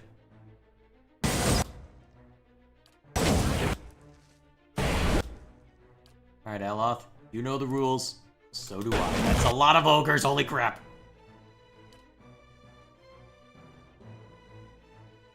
Throw this out, we're gonna need it. Oh geez, Palagina's already taken that much damage. Wait, what am I doing standing in the room? This doesn't seem like a safe place for me. Okay, the sleep spell worked like a charm as always, but this poison effect is really hurting. Okay, cast this immediately.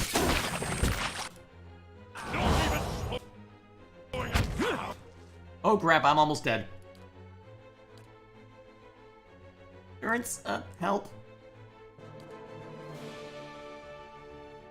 What is it? That's this thing that I like. Hope we're actually doing something to him. Nope, I'm on the ground. I hope I have a quick save.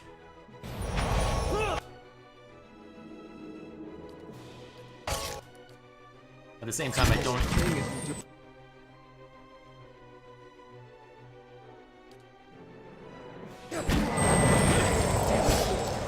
Alright, yeah, I need to try this battle again. Okay, when was my quick save?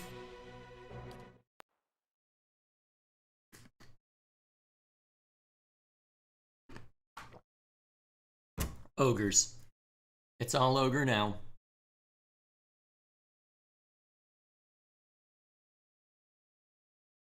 Whew. That was a little more than I could handle. But now that I know what's coming... Okay, good. I at least dealt with that much. Okay, good. Now looking at my available spells. Yeah, I don't have the... Alright, rest. Alright, and then quick save. And then we'll continue our slow march. Sure. I'm ready. Wait, why am I going in front? That's a bad idea.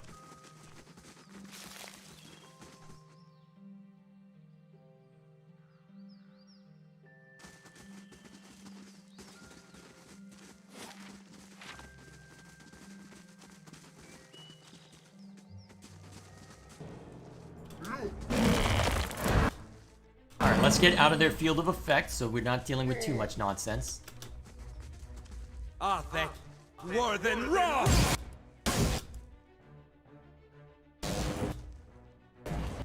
Alright, Aloth, lead with what you always lead with by putting a bunch of them to sleep. I'm gonna run up and cast AoE Lightning BS. The rest of you do what you do best. And how close do you need to be for that sleep spell?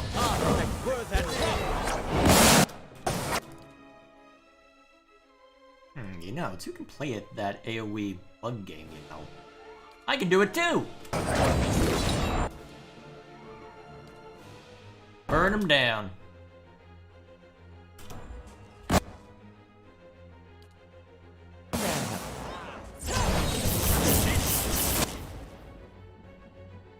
One miss, 2 graze, 5 hits, 6 crit. Wow, with that. Oh, that was with Relentless Storm.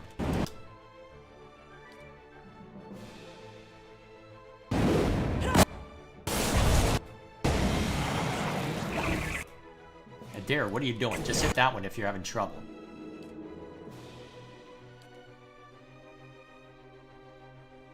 Okay, the Ogre Druids are out in front for some reason, which I am not going to complain about in the slightest.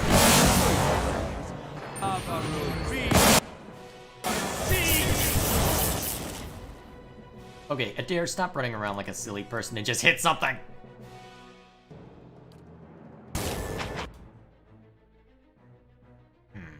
We do more AoE nonsense, or... Let's see what this does.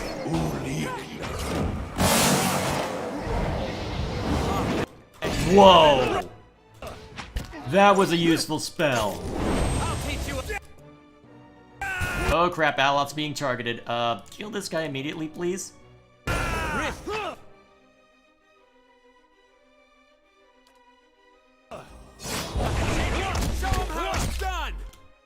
Alright, Palagina, keep yourself alive. Endurance, keep us alive.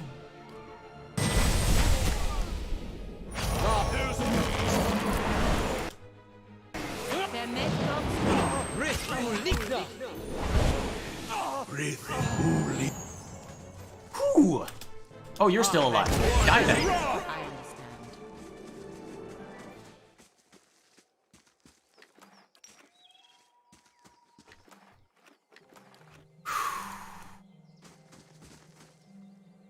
And that's how the West was won. I have my moments. Ooh, cave. Let us investigate.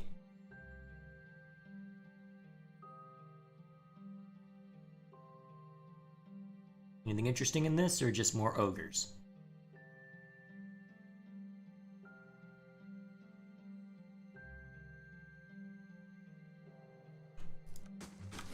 Small room. To be honest, druids are a good mix of buffer, debuffer, and melee class. With shapeshifting and AoE effects, this really isn't such a bad idea for them to be on the front. With my constitution, that's arguable. Between Pelagina... Well, actually, wait. How's Pelagina staying alive if she has that as a const... What? How is... Oh, because... Wait, does she... What's resolve do for you? Extra constant... Oh, that's why. Huh. How is it that I fall so quickly and... I don't know, it's been my experience that I fall way too quickly. I don't know why, but for whatever reason, if I'm in the front, I fall quickly.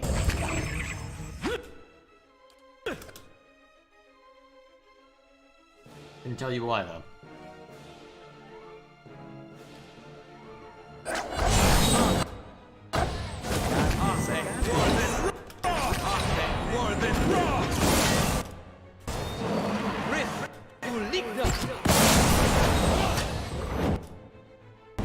I wish you...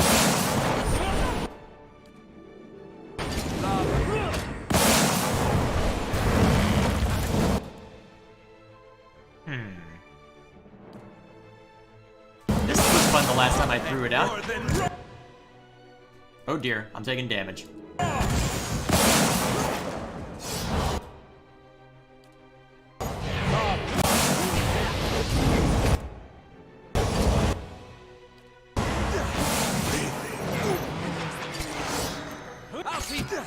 Okay, take away the AI, just go all out.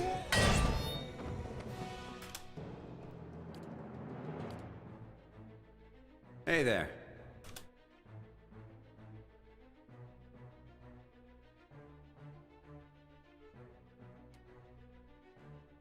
How?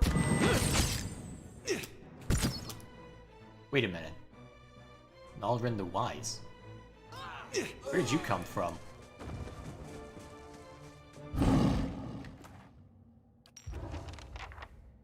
Oh! That was the bounty. Oh! I wondered why he had it. I'd forgotten all about that bounty. Light, flame, and sound. Neat! To ourselves. I'll see what I can do.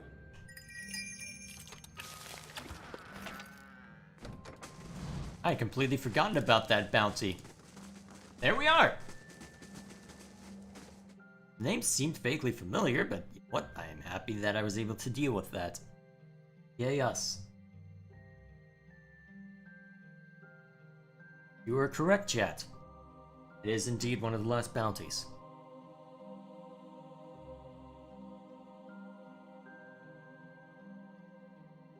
Now, with that in mind, why is this giving me something? A place of great silence. 5 years ago, 12 senior monks of the Ixtlachi began a silent pilgrimage into Tlachtecwan?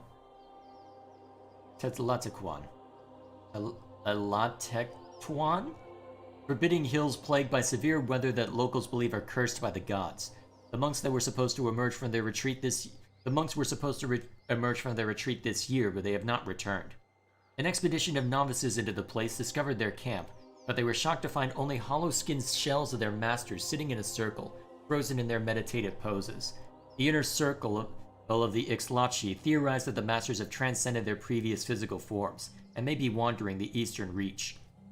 They have sent word to the various lords in Rayat Saris and the Deerwood that the Ixtlachi would be very much like to be reunited with their masters, so their wisdom can be passed on to a new generation.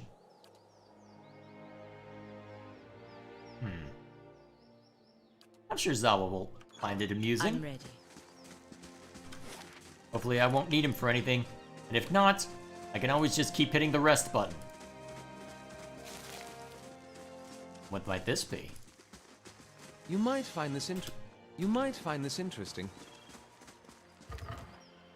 Scroll of Rolling Flames. Interesting. Now that I think of it, I don't use a lot of scrolls, do I? What's this random bridge doing here, though?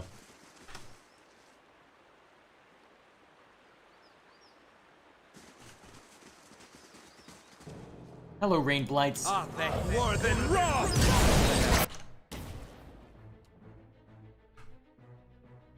Alright. I don't have my AoE nonsense, so I'll have to rely more on the sleeper spell.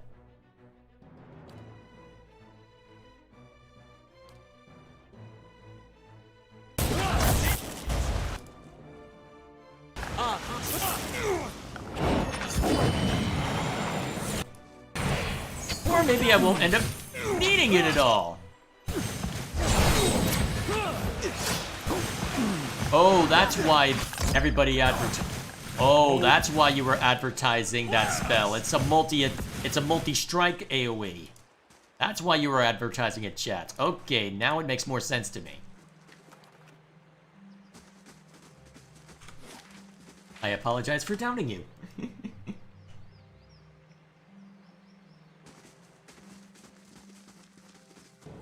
More rain. Petrified. That's not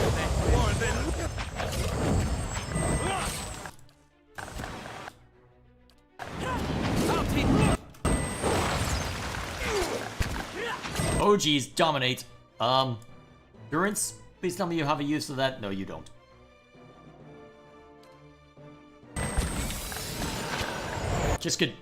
Alright, just get the Grieving Mother up at least. And worry about the rest later. Oh shoot, Palagina's affected as well.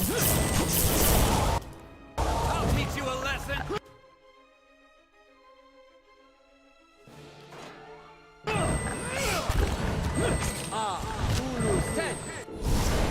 Okay, we're taking a lot of damage from this one.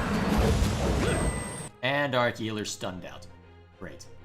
And you look like you're under a confused... No, dominate. Fortunately, I don't have any answer for that right now. Damn it.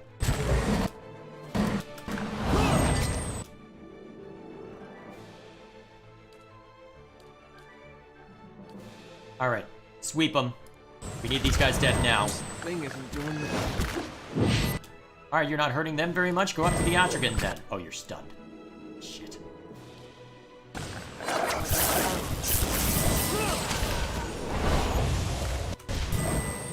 Okay, Palashina's back on her feet. We gotta take better care of Bella.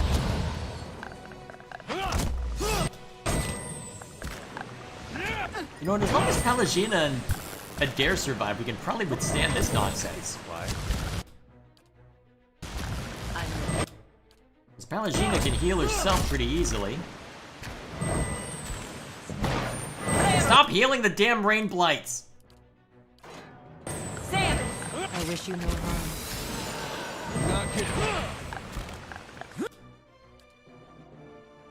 Knock him away. And on the ground, hopefully. It's no Parathis! Oh, you're not hurting him? Wait, why do you have that drawn? Leave it to me!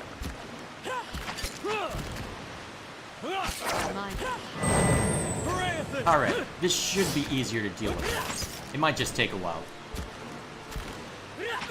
Leave it to me! Alright, you're actually hurting him now. Good.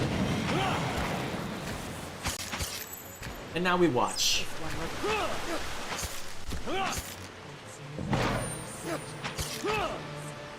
I think we rest after this battle. Huh.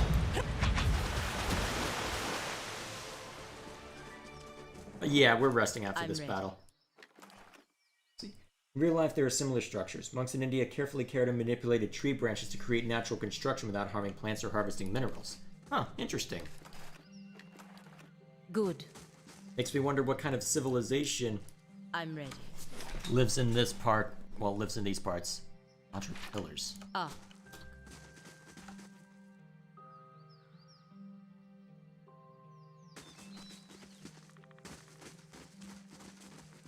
There a bridge over here too?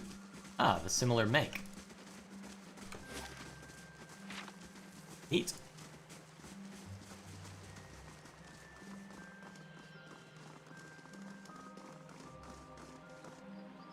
Hello. Wait, is that Theos? Anyone suspected of treachery must be reported at once. That's Theos. Good, you have come. You have heard of the recent defections from our order caused by this apostate in Kratum. A pale image of Theos beckons you with the curl of translucent fingers. An answer floats to the surface of your consciousness, remembered from ages ago. Yes, I have. This is a dangerous woman whose lies spread like plague. She inspires chaos, sows conflict. Because of these unusual circumstances, I am speaking to all our initiates personally to ensure there is no more dissension. You mean because she was one of us? Who she was no longer matters. If her following continues to grow, there will be war, and all our work will be undone. So is this talking to... Oh, is this talking about Lady Webb, or the woman that I saw being tried for heresy in the vision I had when Theos fled?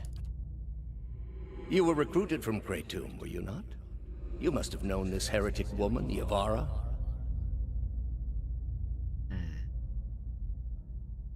Which one would be the most interesting answer, I wonder? Well, if her name is Yovara, then unless Lady Webb took a different name, then yep, okay, it probably is the woman I saw in the torture scene. So...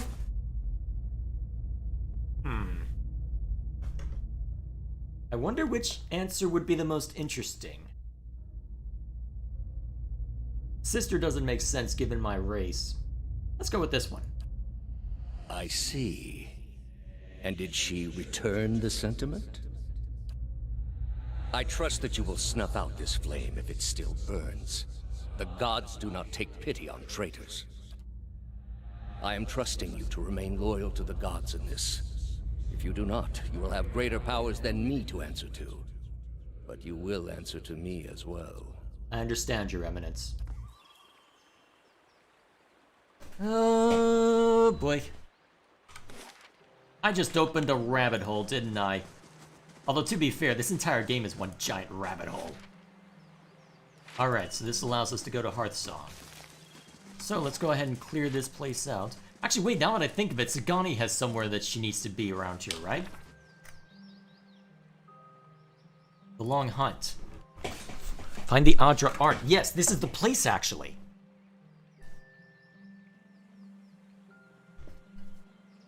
Wait, opposite side of Twin Elms. Wait, where's Bale Lake?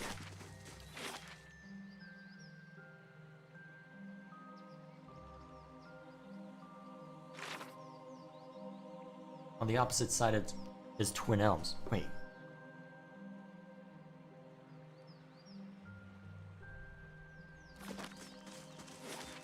Is that the Adra Arch?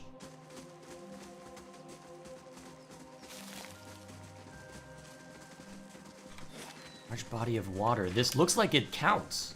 This looks like it might be it.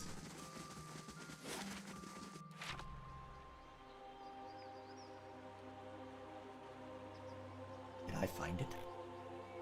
Okay, now morbid curiosity is driving me onward. Crackhold Bluffs can wait. The last time I tried to go in there, I got my ass kicked. And that was after bolstering everybody. But to be fair, I wasn't walking in with all my spells ready, so that could have had an effect. This is the lake. Oh, hi, Stelgare. My mind. Hi, Stelgare. For the Republic. Why do I get the feeling that I'm about to walk into a trap? What's this guy up to? Wait a minute. That's Persock, isn't it? That's Persock. I'm going to Kate. Forget you. I'm going to Cadnua. This is a vision of your past life. You simply were an elf back then. Oh, right. Wow, I'm dumb. Of course, duh, because I can't even say it's been a long night. It's only just now 9 p.m. at my time. I can't even say it's been a long night. I can't even say it's been a long day. I'm just dumb. That is what I have learned. Last thing the Deerwood needs is another foreign colony. Well, unfortunately for you, it is here to stay. Alright, while we're here, we can pick up some camping supplies.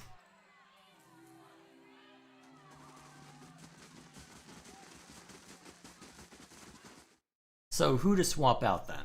Who to swap out?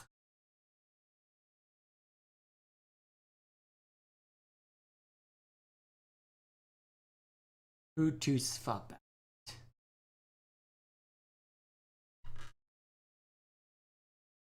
I want to dare with me. The problem is, it seems like everyone in my party has some kind of interest in the place. And even those that don't are good stabilizing forces to have around. Gods keep you. Show me thine wares.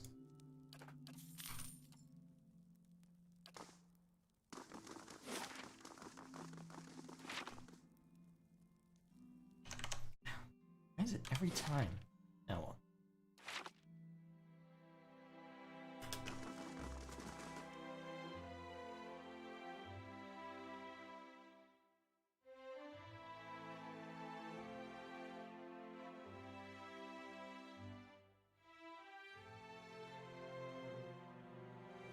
Alright, who to swap out? Who to swap out?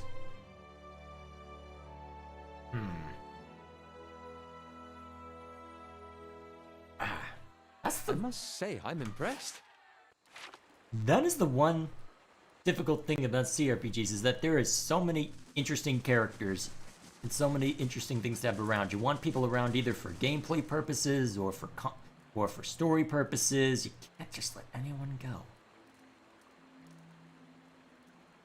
Farewell. We'll let Aloth go for now. Alright. Back to Elmshore. We're resolving this crap.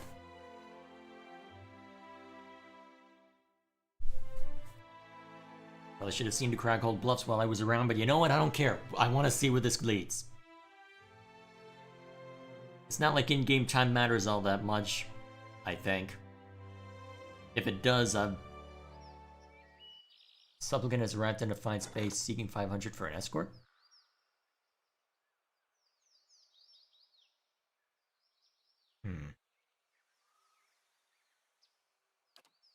And an escort?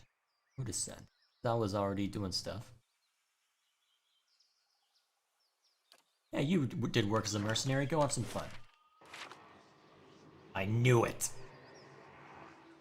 Oh, but just in case there's craziness. Take care of leveling up Sagani first, just in case we get into some fun.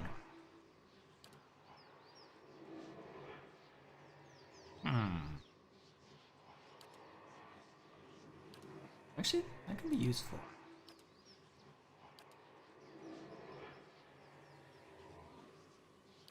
Twinned arrows.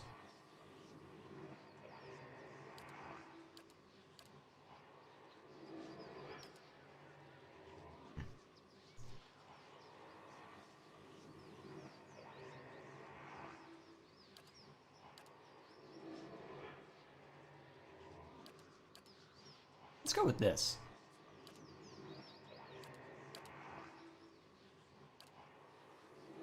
Modifies takedown. Extra crush damage. That's useful. Alright. Now the real fun begins.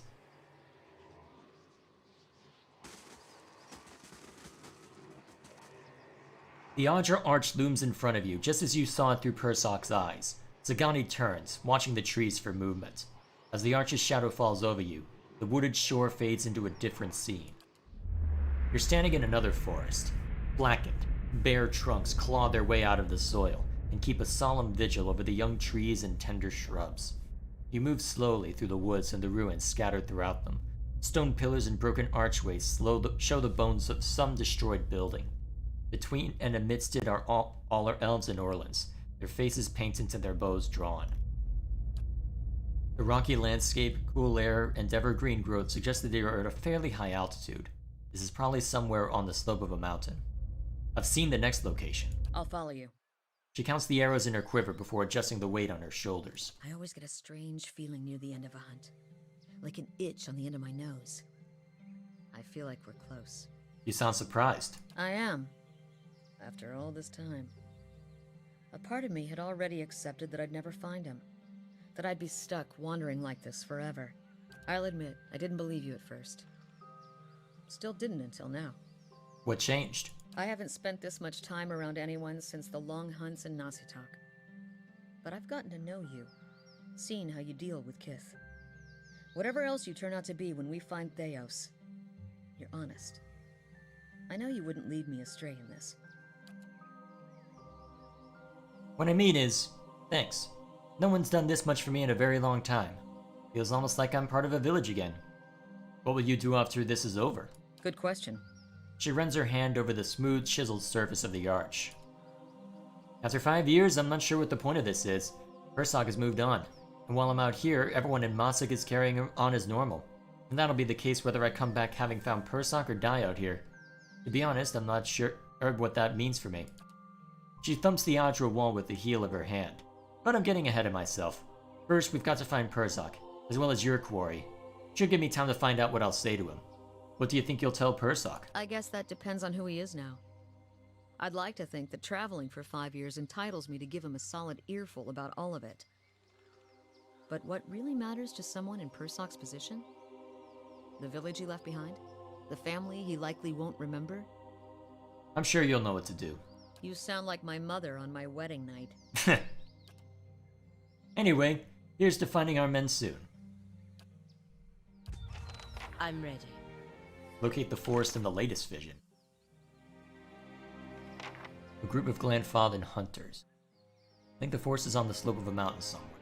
The ground was rocky, the trees were mostly evergreen, and the air was cool. Where would that be?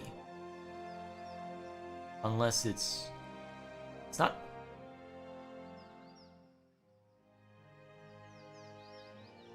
Where is that? Well, either way, let's go see to this guy first, given that I neglected him earlier.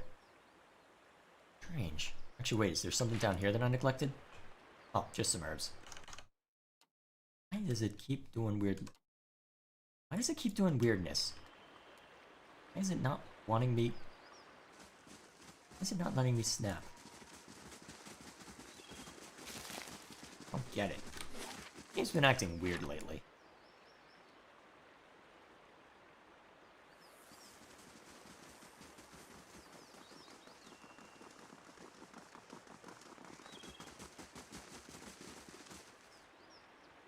The man on the ground gasps for air, clutching his chest as he struggles. On closer examination, you see his red cloak obscures the full extent of his injuries. His face whitens as blood pools around him. Please, traveler. He reaches out, arduously extending his hand to you. What happened? Forgetful, so careless. He mutters, blood seeping from his lips. Cuts on my knuckles from morning's practice. He holds his blood-soaked hands out in front of him. The Stelgers. They smelled the blood on me. Thought they found their next meal. The man reached down to clutch his left leg, his fingers running along a jagged length of bone protruding from his knee. You were almost correct. The man lets out a long sigh and smiles at you with a slow, knowing nod. You are known to us, Watcher. We know you have treated others honestly, fairly. His face becomes pale and lapses into a wide smile. And I have need of someone trustworthy to finish my mission. Be still. Allow me to tend your wounds, or at least ease the pain. As you move closer to help, the monk places his hands on yours and gently rebuffs your effort with his remaining strength. Your intentions are kind, but I must embrace my suffering. Ready my soul for its next journey. This must be delivered to my order. The monk weakly grasps for his satchel, drawing it from a messenger's scroll case. Take it. He rasps, waving the massive at you. It needs to be carried to the celestial sapling. Give this to my brothers. They will reward you. Do not open it. He cries out, his voice crackling. The contents are for my brothers only. If the seal is broken, they will...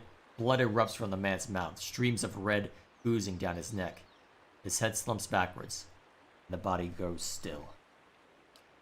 The scroll case is crafted of darkly stained oak in the likeness of a thin tower. Along its length, 5 wax seals adorn the case, each with its own symbol. A small flame, an open palm, a crescent moon, a shining sun, and a balanced scale. The seals would more than likely break if you were to try and open the case. I guess I'd need an 18 dexterity to not break it, huh? Alright then, I'll keep it a mystery. Quick, loot the body. CRPGs! Alright, now, where exactly?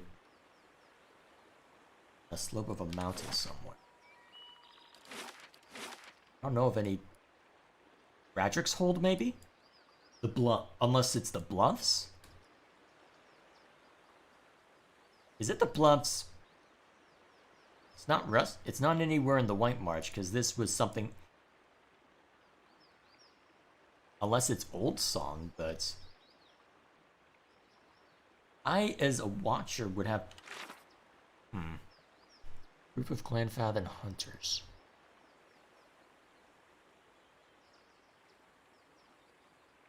Forest surrounded by blackened trees and crumbling ruins. On the slope. You know what? I have a suspicion it might be Craghold Bluffs.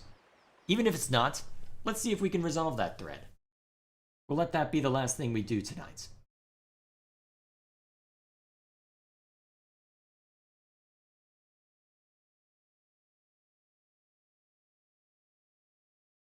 It probably isn't. But maybe I'll be lucky. Or maybe I'll just resolve this and we'll call it a day. We shall see.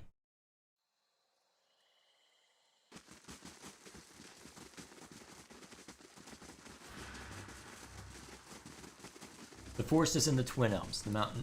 There's mountains there. Alright. I'm not sure how my character would know that, but you know what? We're here anyway. Let's resolve this matter. I just realized I came at the exact wrong time to deal with this, because the way the mercenaries describe this is that, well, they come out at night, right?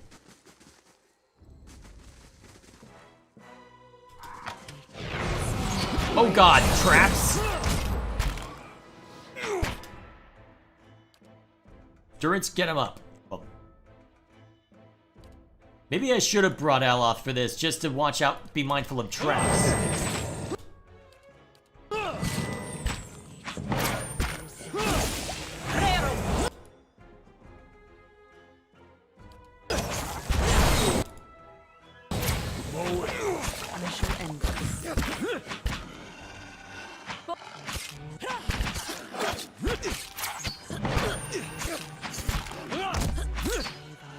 There we go.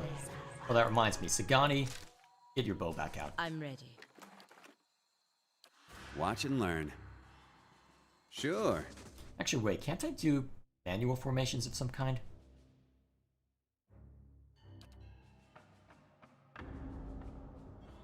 Oh yeah, I can.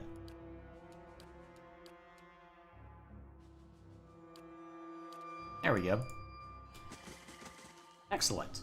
That'll do quite nicely. Sure. The woman's rigid fingers still dig into the earth. Her battered armor squeezes her bloat, swollen limbs. Maggots squirm from a ragged wound in her back. Bloody hammer rests where this corpse head should be. Bone fragments and dried chunk of brain matter are stuck to the grass. This corpse's remaining hand clutches at its own trailing innards. The stench of decay is almost unbearable.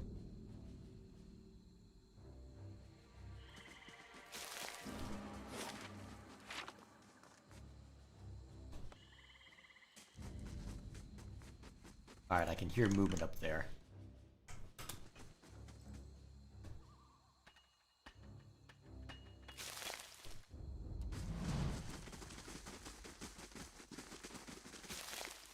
Skein bone. Easy does it. Here we go.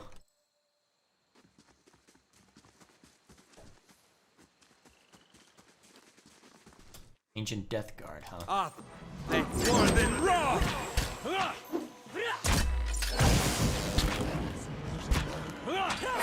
Can't get a good shot with this. Yeah?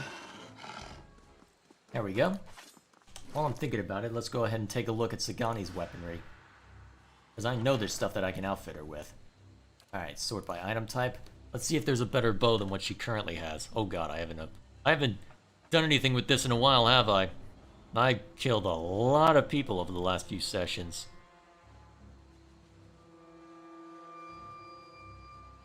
Alright, compare. I can enchant this one. Is that worth enchanting?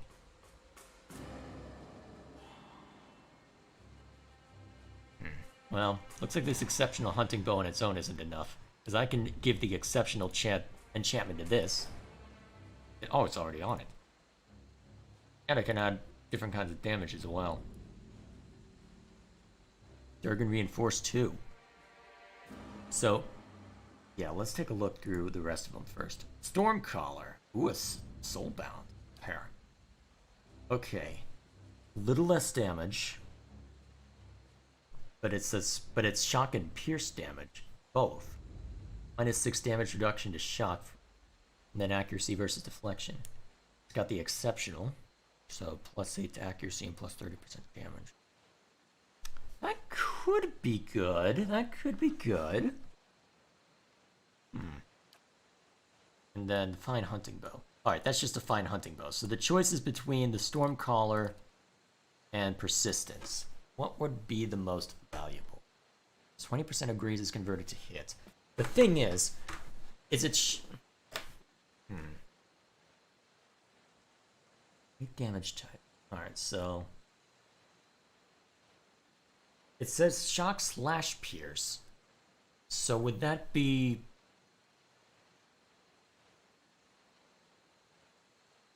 100% of damage inflicted over time? Actually, that's pretty. Then again, this is soulbound, so it's bound to have a bunch of other stuff. You know what? It is soulbound, so you know what? We'll go ahead and keep it ready. We'll go ahead and bind it to you.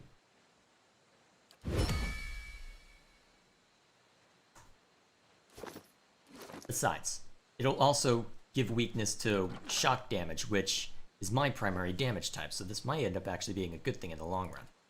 Now let's go over here, look at gloves and armor. Well, am I happy with this? Let's recall agony. Wave. I'm not, that's probably not the best.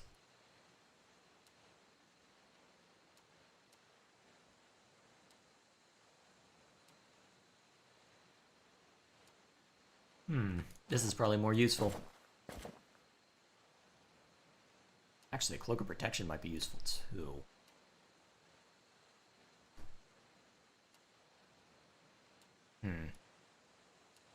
I'll have to mull over that one a little bit on my own time.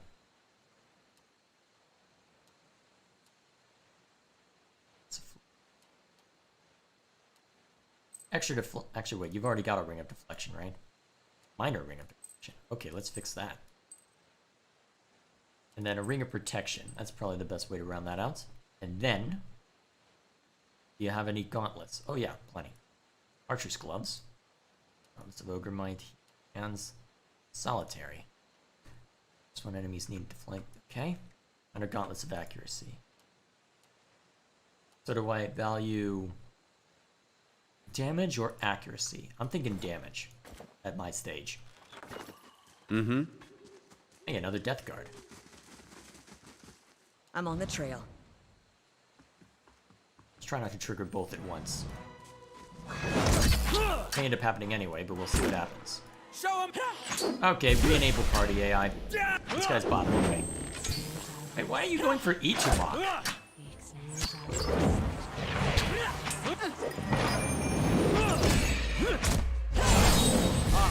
More than raw.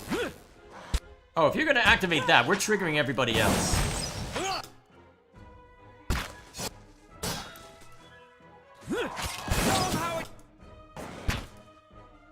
Actually, Sagani, I should set you to aggressive.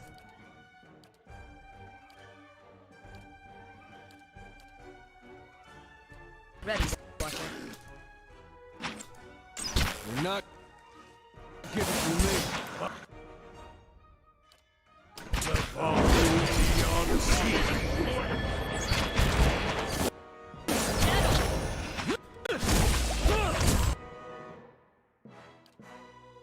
I doubt you'll like this. Lava beyond sea. Did that even do anything? Oh yeah, that did a lot actually. Wait, what the hell? Why are you randomly going after these guys? You think Palagina would be the most interesting one?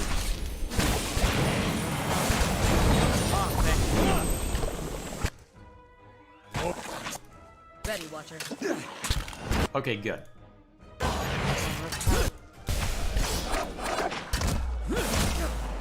Why are you so interested in Sagani of all people? Lava room. Hey there. Also, what are you doing, Ichimok? I should have you be more aggressive. Knock him over. Boom. More than raw. There we go. That was a little more chaotic than I expected, but you know what? If I'm gonna burn good spells, I may as well burn them for a good reason. Be cautious. Be constant.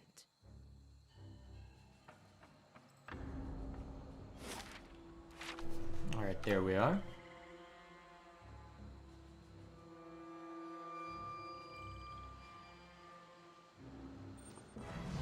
Ah, thank more than raw. Oh, jeez. Wow, that hit the grieving mother somehow?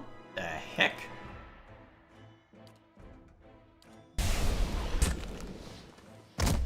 Endurance is prone, isn't he? Wow, actually that got a lot of us now that I look at this. Looks like Adair's the only one standing right now. Ah, thank you. Wait, are these immune to lightning? No, they're just resistant. Good thing Sagani's shooting at him then. Something here that You know what? Look, if you're resistant to that sort of thing, here's what we'll do. We'll just have me go into beast form and just slash at them until they die. That usually works. So what is Sagani doing damage-wise? It's shock damage, almost exclusively. In that case, I can't have her re-equip the other weapon. I think next time I give her a feat, I should give her another option for damage.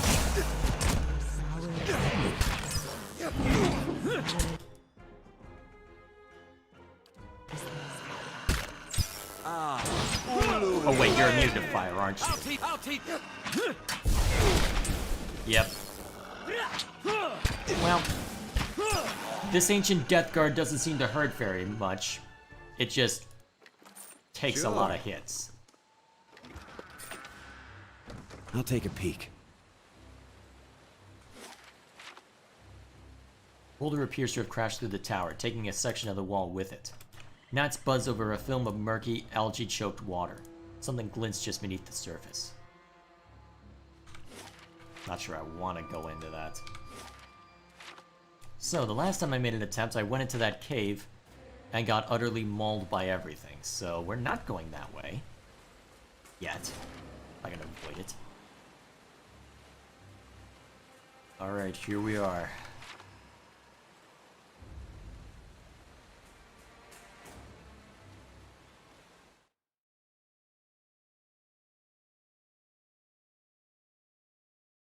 See what nonsense awaits us.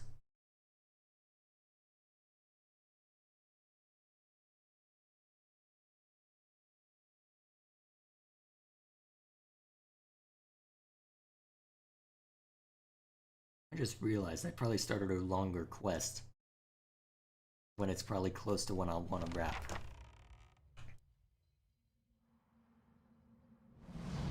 The shelves of this bookcase overflow with books, loose pages, and miscellaneous artifacts. Many of the spines you can see are scrawled with indecipherable glyphs, and more are completely blank. A proper search of this mesh would probably take hours. You found a tome with a gem-encrusted cover. The pages are illegible, but you're able to pop the gems out of their setting. Hours of searching leave your back aching and your eyes sore. You don't find anything of value.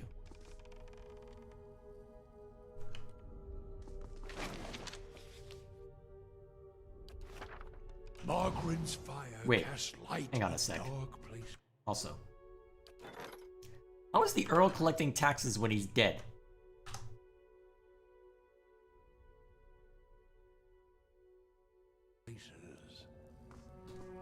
Who are you?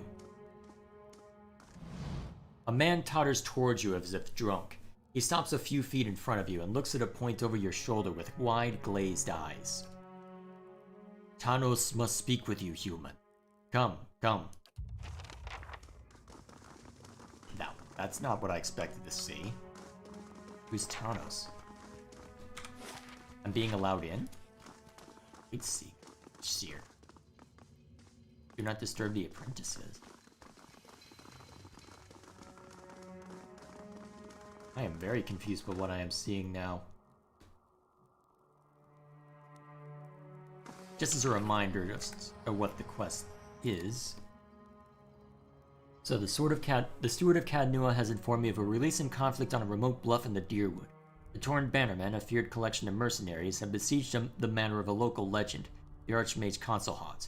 The conflict is over a mysterious magical artifact. Steward believes I should investigate the problem to ensure the safety of Cadnua. A Vithrak turns to you, clicking its mandibles and long clawed fingers together. The creature floats above the ground and sways. Vithrak? Well, it did say Tanos and not Consulhaunt. Just as it looks like it's going to leap on you, you hear a voice in your head. Human beast comes, yes. Most pleased is Tanos. The Vithrak pauses, looking you up and down with beady eyes. Not apprentice. No. Human beast is something else. It leans closer. Membranes around its jaws pulse and tremble. It seems to be smelling you. No camp smell. Not like warrior hive above, no. The Vithrak's thoughts are a whisper in your mind. It kneads its mouthparts together thoughtfully. If not apprentice and not warrior drone, then maybe Human Beast is ally. Yes. You think we can help each other? With Key! With apprentice rivals! The Vithrak chirps its excitement. Tanos work hard for Master, but other apprentices, nasty beasts, want to be Master's favorite, wants to kill Tanos. Tanos chitters pitifully. What do you want me to do for you? Kill apprentice rivals, of course. Tanos draws his spindly claws into fists. Tanos knows! Tanos knows! Human Beast came to see Master. But Master has Door, and Door wants Key. Tanos spreads his mandibles wide to show you a round-toothed orifice. Tell me about this Key. Key is words, is knowledge. Let's see. One claw traces a spiraling pattern across the creature's ridged skull. Master give key part to each apprentice. Say cleverest, strongest apprentice take all key parts. Tanos accentuates the thought by squeezing a tight fist. But Human Beasts take key parts from other apprentice rivals, yes? Then Tanos give final key part. The Vithrak scuttles closer, chattering and interlacing its fingers. Tanos is cleverest apprentice, no? For after Human Beast sees Master, then Tanos sees Master. Become new favorites. The Vithrak's unblinking eyes glitter. Let's see. I order in advance. Only with one of Consul Haunt's presence you wouldn't have to fight. The rest you have to kill them, sooner or later. This apprentice is the one with bound weapons. I'll keep that in mind. Let's talk about something else. Tanos hovers in place, one mandible twitching. Wait, how do you know why I'm here? Master is greatest of wizards. What else would Human Beasts seek? What are you doing here? Making spell. Spell to please Master. See! The Vithrak extends one slender arm toward a nearby thrall. As the Vithrak mutters unintelligible symbols, the thrall turns to you and bows. Much work to be done, yes, yes. The control spell will please Master greatly. Who are all these people with you? Servants, guards, useful tools. I don't like the idea of that part. Corpse's skin has been peeled back and held in place with a thick, viscous web. Glass jars in the shelves contain brains of various size. Pungent stench of some type of preservative emanates from these shells. You come seeking Consul Hunt's favor. Okay.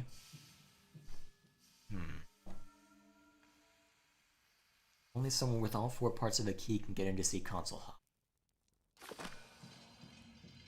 I only made it past the worst.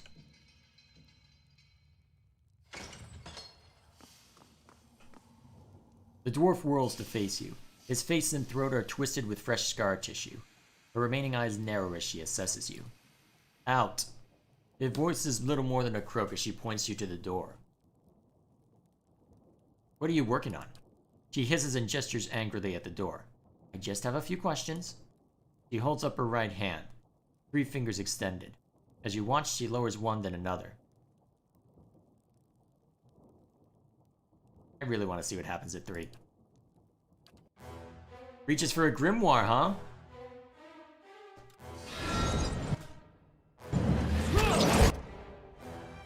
Oh crap. Turn on party AI. Turn on party AI. Oh crap, oh crap, oh crap, oh crap.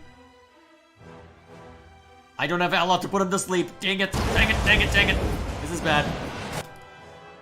And most of them were immune to this nonsense. Okay, if you're being this much of a problem,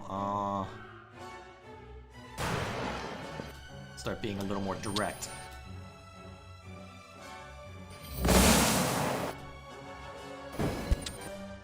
They're immune to shock damage? I should really have you equip. The problem is I can't change your equipment. And I'm taking damage. More than I'd like anyway.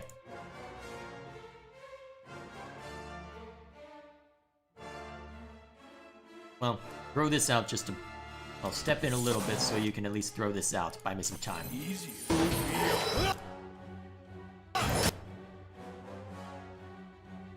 Oh, Itamok's on the ground. Wait, Itamok's confused. Interesting.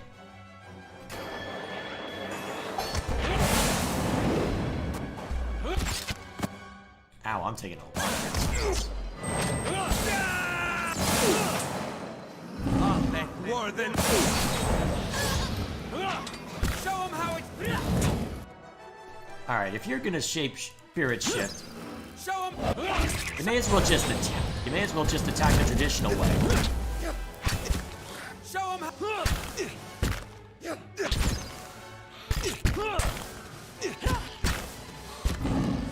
And down I go. Get me up. Not that it matters anymore, but... Sure.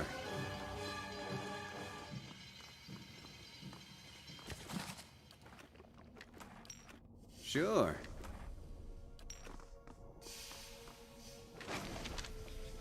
And what might this be? Sable's research notes.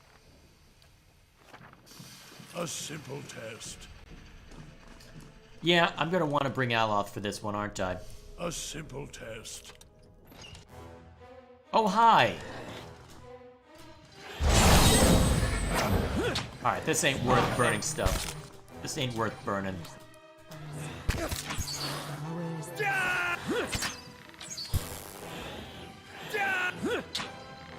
on! My mind feels... I'll teach... That's a lot of human skeletons. Leave it to me! Just kill him. Probably gonna need to run back out anyway. Because if I want to open that, I'm gonna need Aloth with me. Ooh, Stormcaller. Kill 5 kit druids with Stormcaller or kill 25 enemies. Okay, interesting. What did that get you? Grants bulwark against the elements. Ooh. Hey there. That could be useful.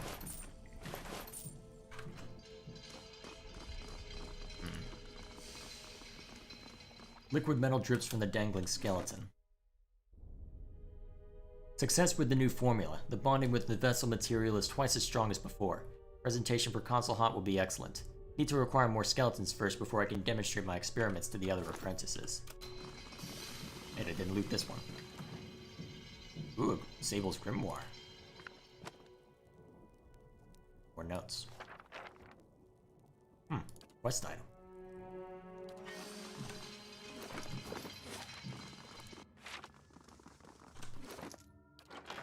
Let's take a look at my quest items real quick. Sable. It gives me pride to see what you've suffered for your craft. The other apprentices may be more learned than you, but none match your tenacity. For you understand something they do not. Your body is a shell. If you are to achieve the power you desire, you will outlive it.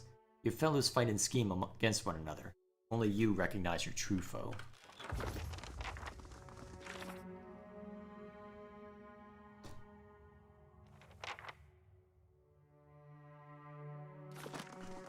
Alright. So, looks like I'm gonna need Aloth for this, so sorry, Sagani, you're going back home. By the way, I think this is a good time to talk about the differences between Animancy and Necromancy. Essentially, in Animancy, you manipulate souls or spiritual energy in non-forceful ways. While in Necromancy, looks like there's meant to be another comment after it. Alright, I'll wait. So, I'm assuming Necromancy is just a matter of trying to be more forceful with the soul, either in or it that is or is not present anymore, or trying to reanimate something that did have a soul. Oh man, I've got a long way to go. At least I've pretty much mauled everybody at this point. And luckily, I can operate by CRPG logic. Oh man. I'm very much starting to miss... You don't realize that you miss being able to change your party out whenever you want in a game like Knights of the Old Republic until it's gone.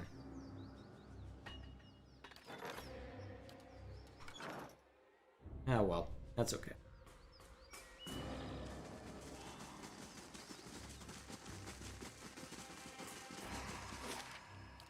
Got Nua.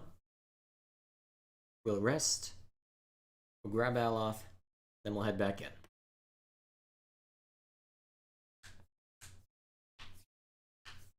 Oh well, I suppose once I'm... Well, I guess once that I've seen the Sagani's quest, I can... There's a lot of people. Because the Grieving Mother and Durance, I suspect, both have lingering... Well... This place, as beautiful as it can be with the absence of children. Alright, so that's taken care of.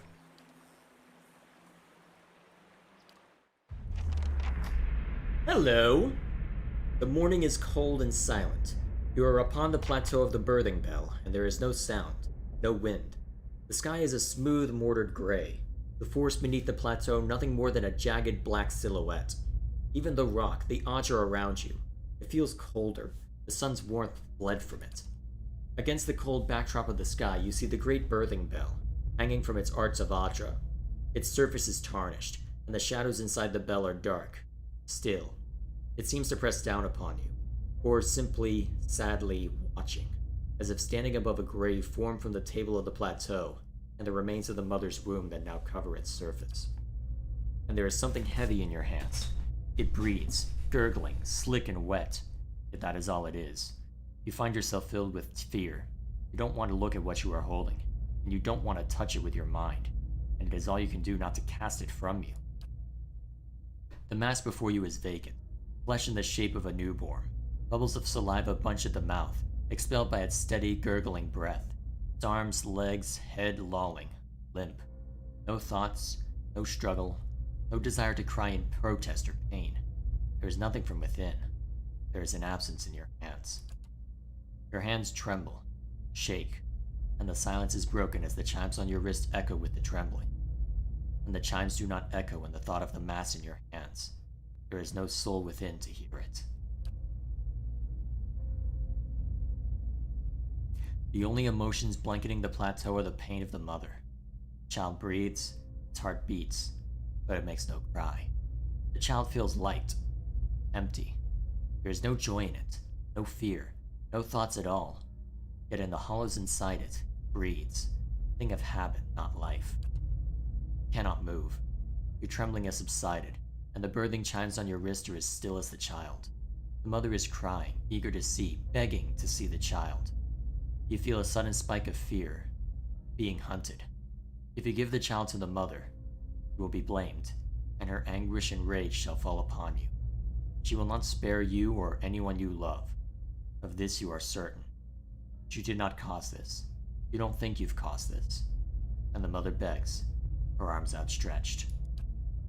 The chimes sound once more as you give the child to its mother, and as the chime fades, there is the eager gleam, the welling joy, questioning, and you draw upon it deeply, letting the hope stream into her eyes, letting your ears fill with the cries that you have heard countless times past from other children on the bell.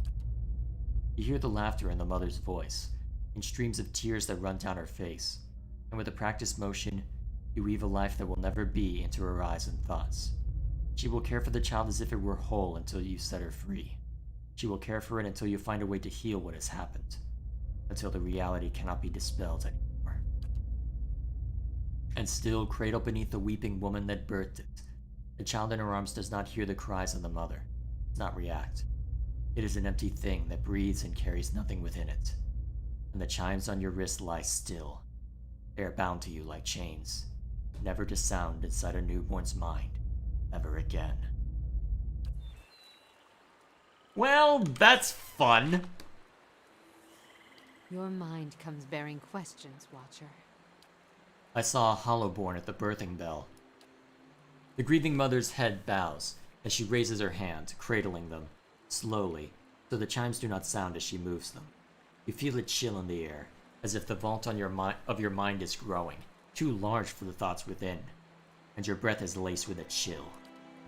To your horror, you hear her breathing, ragged, hacking, but strangely steady, and you can see saliva bunching at the corners of her lips, becoming thick ropes of drool that cast themselves down her chin. There is the smell of blood in the air, new, wet, and the salt, sharp tang on your mind. Coupled with this is the smell of sodden undergarments cloying at your senses. Stepping forward, your hands fall on her shoulder, and then you feel her begin to fall, rigid as a falling stone, and you place your other hand on her shoulder to steady her. Throughout there is the horrid, steady breathing. Her clothes are wet.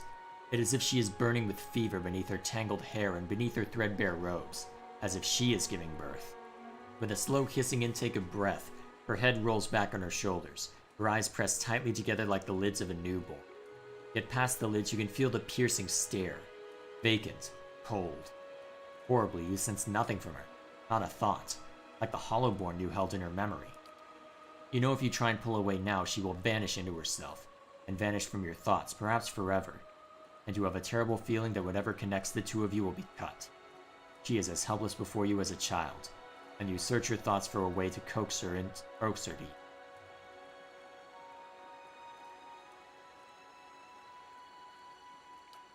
She jerks slightly before you, then her head tilts, and the steady breathing breaks, and she gives a racking cry. I thought it was my doing. I thought that I had stilled it with my thoughts. A child. It was just a child. What was done with it?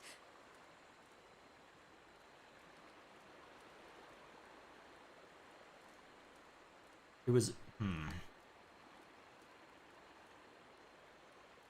It was a reverse of the previous memory. The child was born dead. Her breathing is steady again, but there is a life in it where there was not one before, and her emotions are building in her. Apprehension, confusion, welling up. She seems afraid to do more than simply be aware the memory is there. It was not the last hollow born on the birthing bell, and never again did I hear a child's cry. You have found a death within me, one that many women have borne within them. The words swirl with impulses and weight, spiraling around her, and you feel as if you are being dragged into it. I sought to serve women in need, and instead my hands ushered no new life. What happened next, I bear the responsibility for. What happened next? The first birth was the deepest, the saddest. Nothing I could do could find the child's spirit, guide it to her. You feel a strange absence between you, as if your thoughts are being shared across a great distance. The thought bleeds out for a moment, then returns, sharp, near, personal. I could not understand what happened, what I might have done. I feared No, I could not dwell on that thought. The child was always there, always a reminder of what had happened, a marker. I made her care for it. I made them all care for it, until I could find what had gone wrong.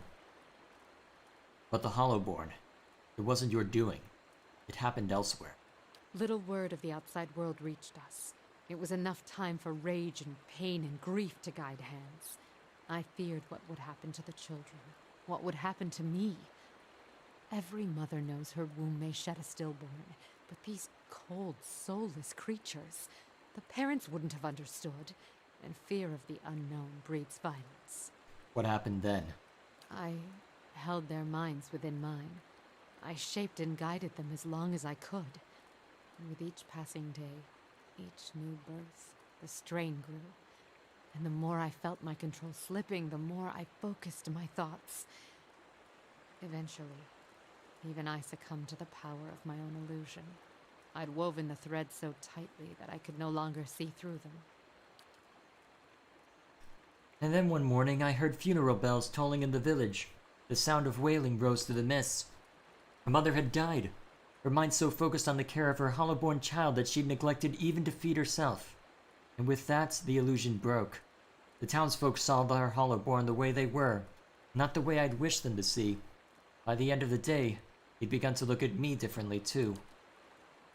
I did not understand what had happened, but I knew enough to flee, and every suspicion that surfaced, every faded memory of what I'd done, I'd pressed it down, tucked it away. She feels cold, lonely, rigid. My skill failed me, but I did what was necessary. I regret the mother's death, but how much worse would it have been had I not acted?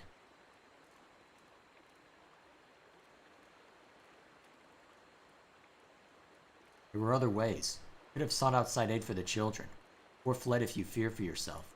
The choices you speak of are not always clear in crisis. Not in that heartbeat when the first mother begged for her child and I had to decide what I would give her. How could I have known where that path would lead, or that there were others seeking the same answers? And even so, that hesitation would have cost a young life. The right thing is not always easy. And yet if we can redeem the lost children of the dear wood, our struggle will be worth it. The grieving mother's mind is silent and still for several moments. She lets your words wash over her, seeping into the cracks in her own thoughts. My actions only caused more misery. Worse, I took from an entire village, made them as empty and helpless as the children I sought to protect. But you feel it was right to hold and direct their minds, even knowing the cost? You did not know the cost then. We must often plot our courses with imperfect knowledge. A tapestry woven thread by thread, never seeing the pattern. So it is with the thoughts and dreams that move us, that shape our reality. Your words have soothed my mind in ways I did not expect. I thank you, Watcher, for the gift of your sight, for using it to guide me out of the prison of my mind. Let us hope it can also free you from the illusions Theos has woven around you. It would seem that quest has been resolved then. Yeah? Did not expect it to be resolved in quite that manner, or... But you know what? Farewell. I'll take it. Alright. Back to the bluffs. Although given how late it's gotten, I don't know if I'll be able to see to this all. You know what? Screw it. Tomorrow's Saturday. I've had the whole week off. I can afford to stay up a little later than normal.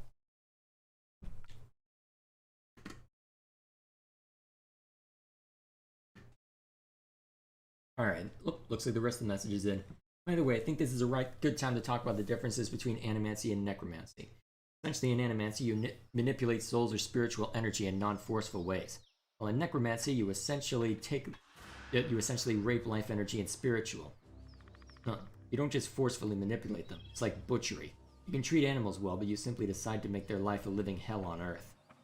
Same as with Necromancy and souls and life energy of creatures and animals that didn't die. Fair enough. Fair enough. This work? I think it will. I think this will work just fine. Alright, let's get back inside.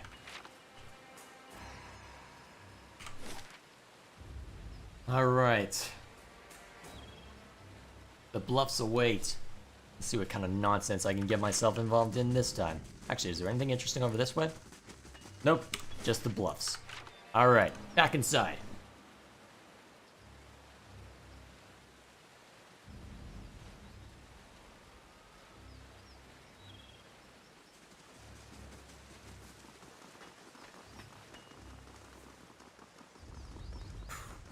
Alright, so there's one apprentice that I've dealt with. Hey, where'd that select all come from? Yeah.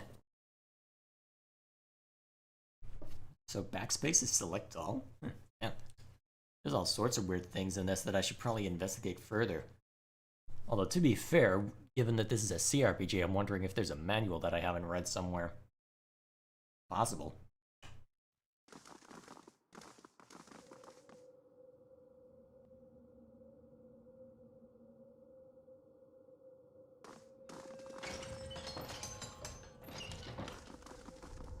Huh. This is an interesting arrangement. Adair. Hey. You walk up to him. Watch it! Distract me again and you're like to lose an eye. Even as she speaks, the Almawa looks not at you, but at a row of weapons laid out on a table. Aren't you concerned about the siege outside? Consul Hot hasn't even bothered to come out of his study since the attack started, so why should I worry? Need something? I'm still busy here. She places a dagger on a scale and scowls at a note out on the parchment beside her. I'm surprised I'm allowed to wander so freely. If Consul Hot didn't want you here, you'd have known it the moment you came down those stairs. And then you'd be dead. If you were lucky. What are you doing? Cataloging weights, centers of gravity. Controlling a 3.5-foot blade in the air is harder than it looks. She balances a sword between her index fingers and jots a note. Tell me about Consul Hot. He's not someone you want to cross. Or disappoint. You know, I really should get back to work. Who else is in Crackhold? Aside from me, there are 3 other apprentices working on their own projects. I don't know anything about Sabal or Peldon, but stay away from Tanos, the Vithrak. There's something about him I don't trust. I'm here for your piece of the key. That filthy spider put you up to this? He's using you know. Thinks he can control you like one of his mindless puppets. Her eyes dart from the weapons on her work table to you. Tell you what, you help me instead, and I'll give you whatever he's offered, plus a little extra. Deal? I don't like the idea of the Vithrak using literal thrall. Well, enthralling people the way he is. I don't know about this.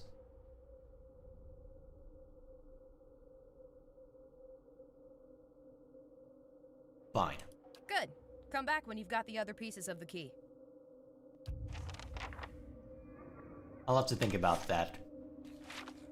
Let's go see... Oh. Well, select all his backspace, I may as well use it. I don't know how I feel about this.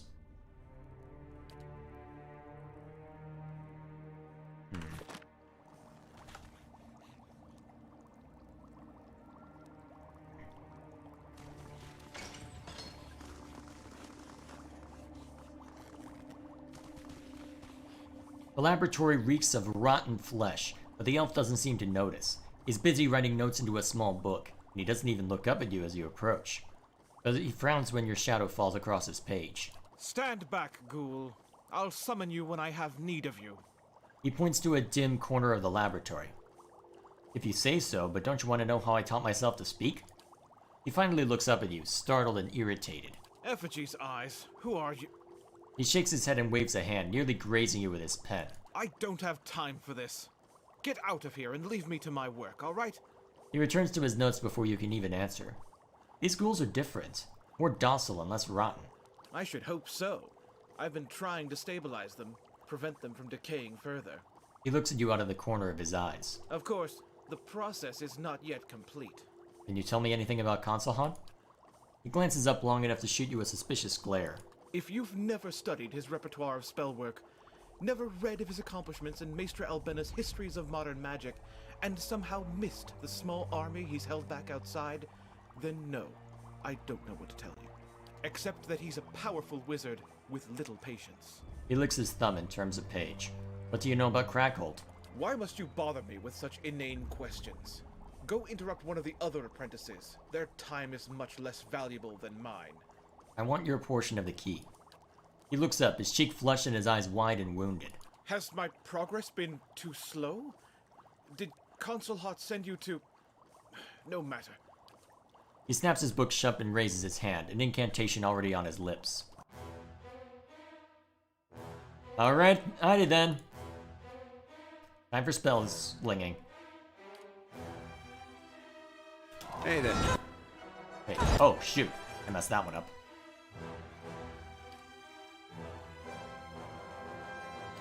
Chain Lightning! Everyone loves Chain Lightning. Actually, wait, no. Do the usual. More than wrong!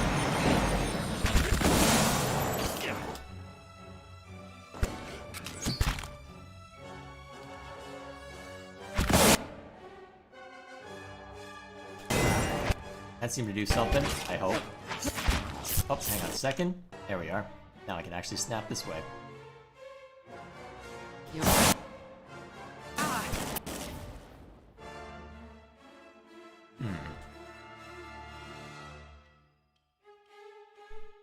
Wait, that does... Ooh! That doesn't even affect... That doesn't even affect allies? That's useful.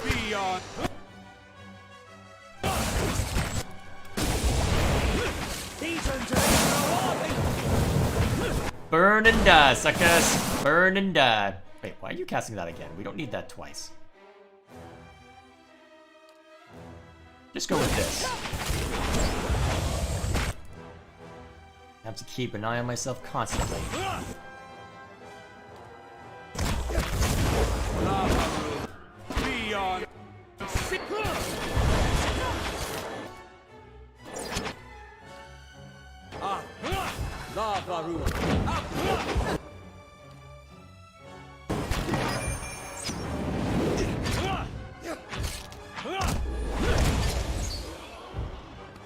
There we go.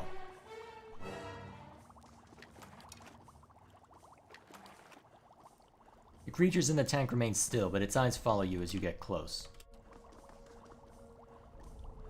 An Almawa-sized creature floats in this tank. Its flesh is shriveled and gray. There's no movement from the creature inside this tank. Sure. I'll see what I can do. The work of a moment. More research notes. I wonder what these say.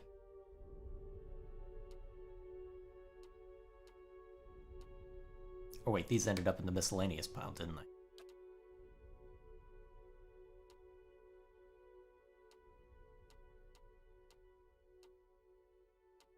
Here we are. As if I'd leave notes on my experiments for anyone to find. But while you're reading this... Urariki, if one of your weapons wanders here again, I'm keeping it. Sable, I've never talked to you, but stay out of my lab anyway. Tanos, I doubt you can't even read, but I'm feeding your minions to my test subjects the next time I catch one of them loitering outside my lab.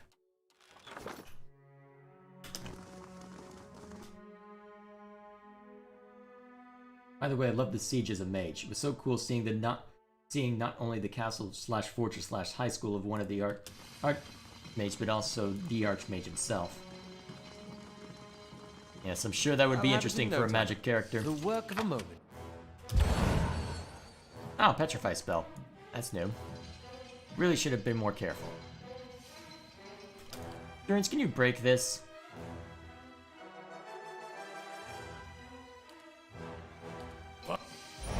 Thanks. Hi? Mm-hmm. How did I miss that one? Hey there. Now, I mean, animating weapons I can live with, but I don't like the idea of animating Thrall.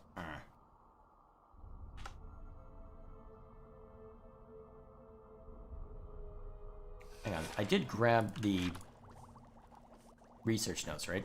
Let me make sure.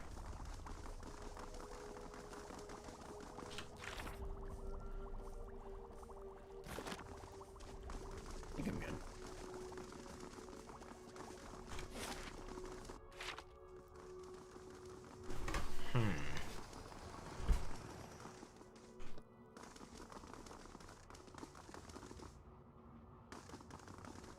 Who do I want to fight?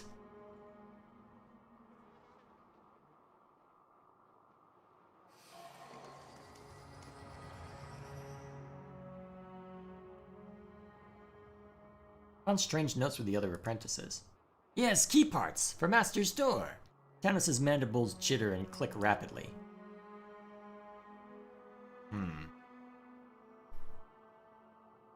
Which one do I fight? You know what? One of them is... Well, if I'm playing to morals, one of them is influencing Thrall, the other is... well, is enthralling people. Another is just enchanting weapons. Tanos would betray you anyway? I mean... yeah, we're killing him then. No, treacherous beast!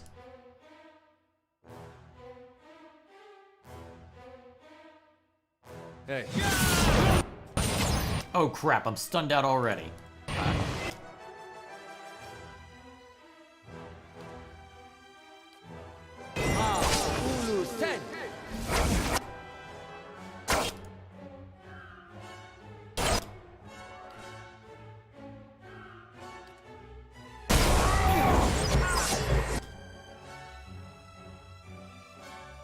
Hey there.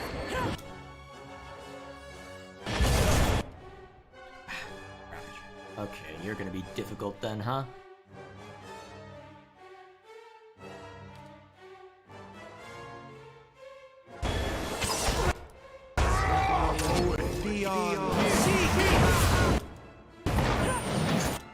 How am I still stunned out? Good lord. How long does that stun last? Only 2 more seconds? I can live with that. Alright, everyone within a country mile is about to feel it. I'll just have to try something else. Now who's gonna get stunned into oblivion? Then I move over here.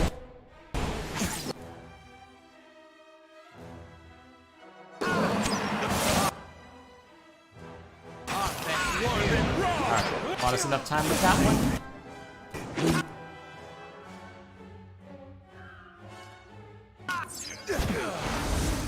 Alright, that'll do. Get him! Oh, Durance, a little healing would be nice.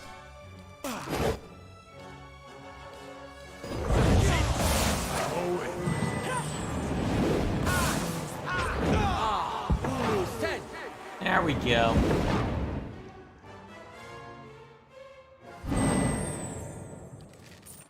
Another note. Sure.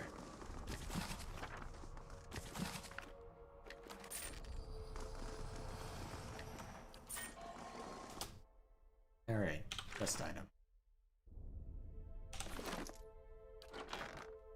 Oh yeah, I need to have Aloth look through that book real quick. Tanos' note.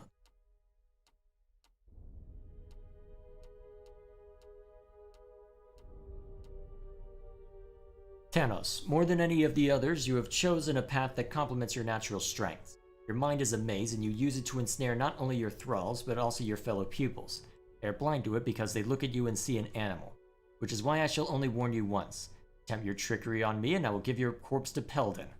I feel the workings of your mind as surely as you would feel a disturbance in your web. You would displace me as readily as you'd follow me. But the first defense of any wizard is a warded mind, and I have had centuries to strengthen mine. Hey. Yeah? Here we go. Wait, shouldn't I have gotten one from here at some point? Laying low. There's one I'm missing.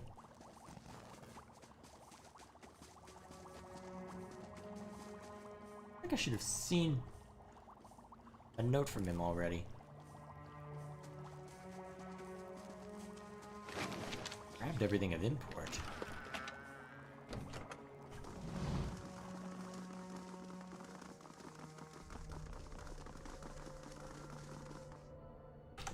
Well, maybe I'm just not seeing it. Hopefully I'm just not seeing it. Need something? I'm still busy here. I got the parts of the key from the other apprentices. Good. Take this too. Now, just so we're clear, I don't know your business with him, and I don't want to either. She folds her arms. So if you get into trouble, don't expect me at your side. Far as I'm concerned, our business is happily concluded. She gives you a smart nod and returns to her work. Fine by me. You keep doing your whatever you're doing. I wonder if I can get away with going in here. I'll see what I can do. The work of a moment. I really should be more careful than that. Keeping an eye out. Eyes open. I'll see what I can do. I'll have it in no time. The work of a moment. Bunch of Andra. I'll have it in no time. The work of a moment. You know, one of these days I'll actually learn. But that day is not this day, you would see.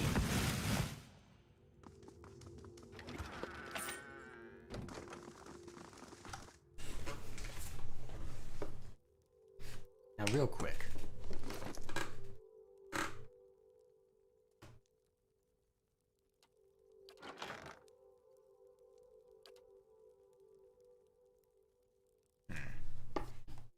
This? No.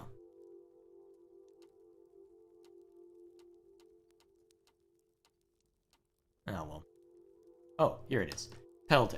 You're the most talented of my apprentices, but your understanding is merely a page among the tomes of knowledge I've accumulated. Curb your pride until you've earned it. No weakness is deadlier. I can almost see your hands shaking and your face reddening as you read this. You think that mastering a few basic hexes make you my worthy pupil? I'd crafted the parasitic staff when I was half your age. And while I worked, my peers plotted against me. You may have surpassed the others for now, but they will band together against you if you give them reason. Conceal your skills with mistakes. Hide your malice behind smiles. Sacrifice your vanity for a few precious years that you might survive long enough to earn the title of wizard. Uriki. You tinker with blades and bludgeons while your peers shape the bodies and minds of kith, and they look down upon you for it. Let them. Oop. She creates a magical weaponry for her tribe. She's the only person in Kragalt that isn't essentially a psychopath or megalomaniac. What's that say about What's that say about the leader of these guys? Let them. Spell work often attracts a certain kind of mind. one drawn to the mystery and theater of grand arcane spectacle. But you are burdened with no such pretension. You see magic for what it is. Power, raw and malleable. You shape it as best suits your needs, and that is what gives you the greatest spells their strength. While the other apprentices are still perfecting their own ambitious spells, you will complete yours. When that day comes, strike them down and do not hesitate. Well, that reminds me. Aloth? Have free reign. Ooh, this looks useful. It sells Spirit Lance. Oh, a weapon summon. Alchemy's Wonders Torment. Oh, that's useful.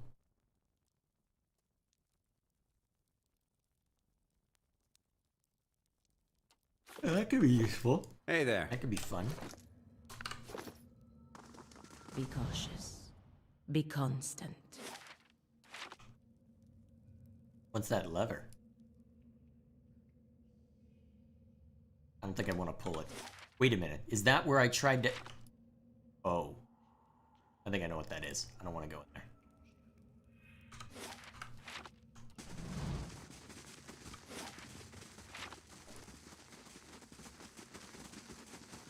I'll take a peek. Alright, nothing over this way. So it looks like it's just a matter of going over here.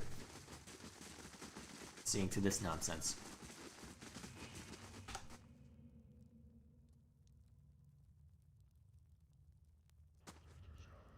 You see no keyhole in the door, yet a voice booms from the other side, almost as if the speaker were standing right in front of you. Your master awaits a worthy pupil.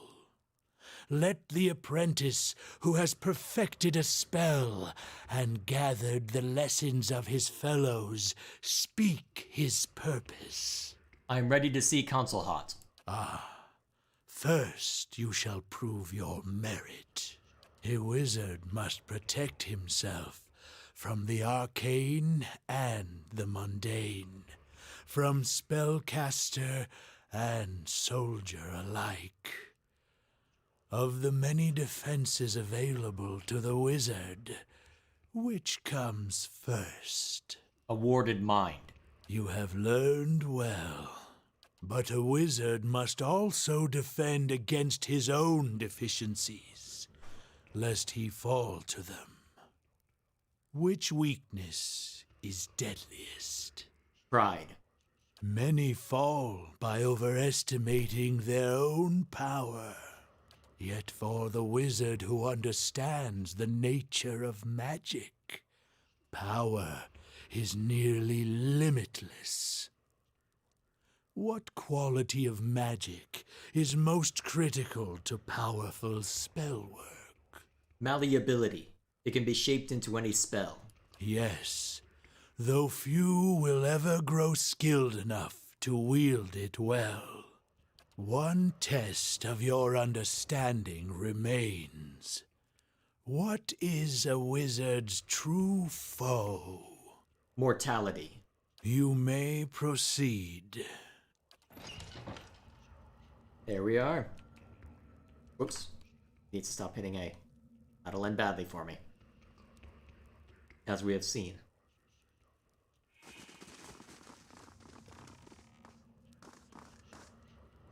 An emaciated figure hunches over a stack of books. As you enter the room, it rises, and you feel as though you can see each rib and vertebrae shift into place beneath a pale film of flesh.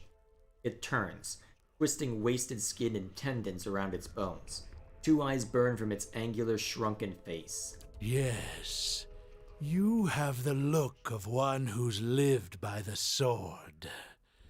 Yet you're a far cry from the hapless brutes camped above us. Council Hot's eyes glitter. What brings you to my study?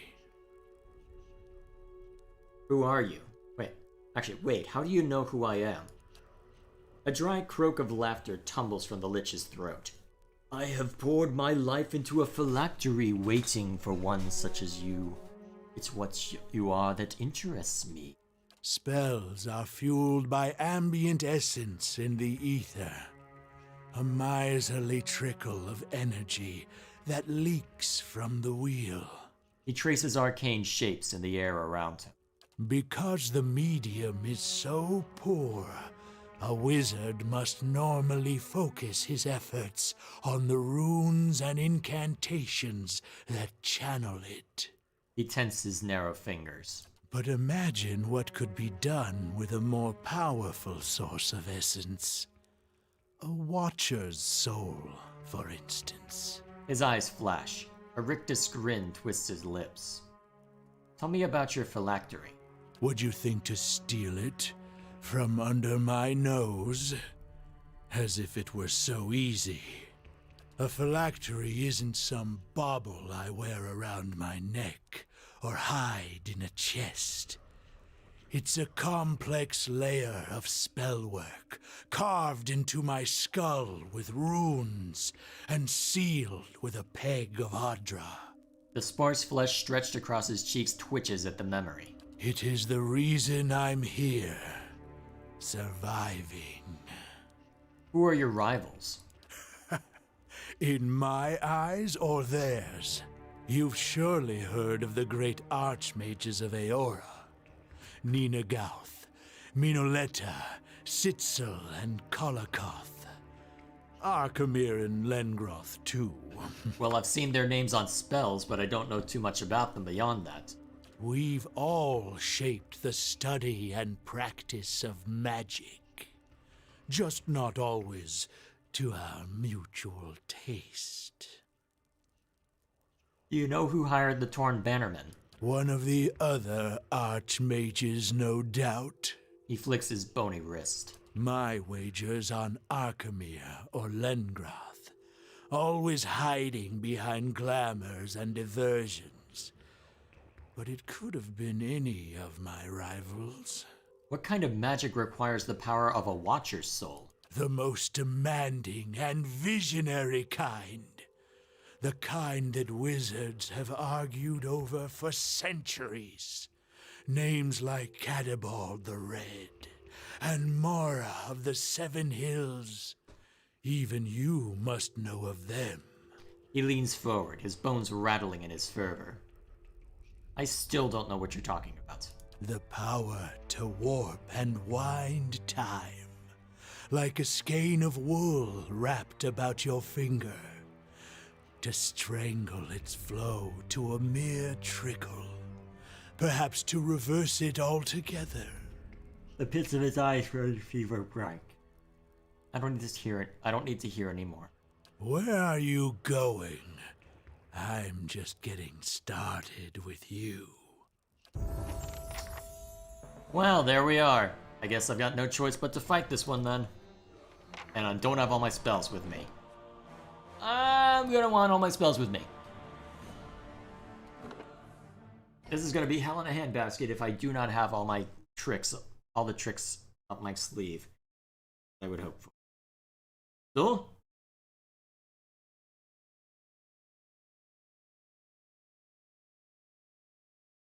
This is gonna be interesting. This is gonna be very interesting.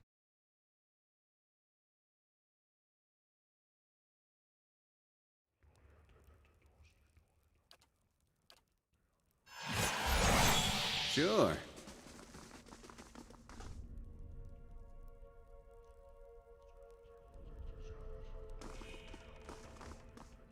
Yeah, what brings you? What did you expect to find? An old man hiding from his attackers? Or a young man taking the battle to them? Weak or strong, the flesh expires. To survive, one must transcend it. You're a lich. And beyond the grip of a common death. For I have already embraced an uncommon one. There's an artifact here. I'm looking for it. A phylactery is no mere artifact. It is the repository of a soul, and a work of sophisticated magic. And there's something you should know about sophisticated magic. Spells are fueled by ambient essence because the. But imagine, what would you think? It is the we've one of the most the power to warp and wind. Enough of this. Alright, here we go.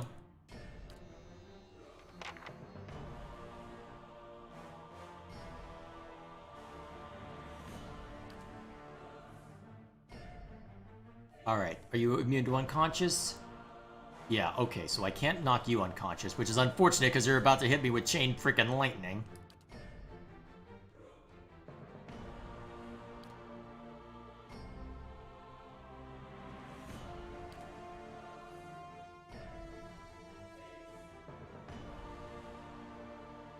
Drop that down there and hope it works, I suppose.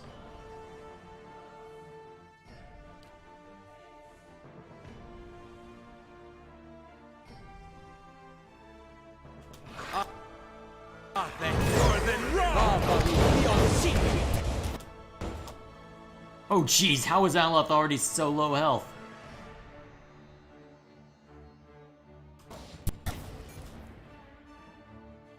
Oh, this is gonna hurt, isn't it? This is gonna hurt a lot. Oh, and I'm on the ground. Great.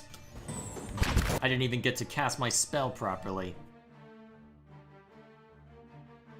And you're just gonna keep you're just gonna attack us unmolested until I do something about you.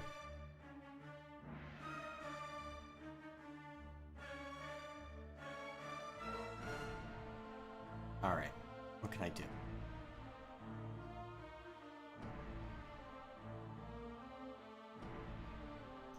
Try that.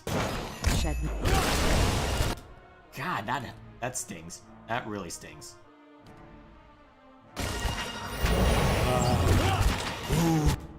Oh jeez, how is Aloth already on the ground? Alright, so you're petrified, paralyzed. That's not good. Break it.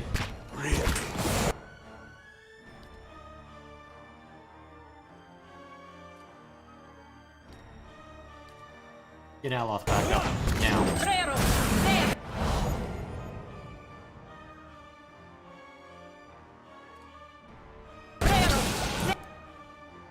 Okay, I'm back up. And now Pallegina's almost dead too.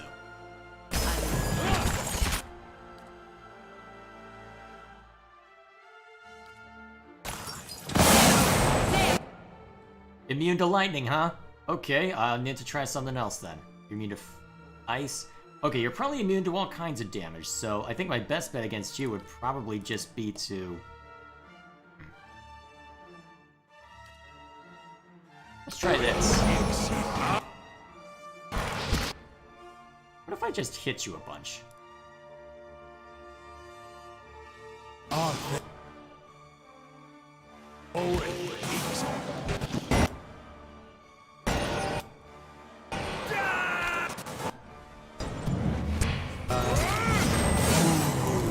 Oh geez, everybody's falling around me. You literally can't hit him? Okay, well,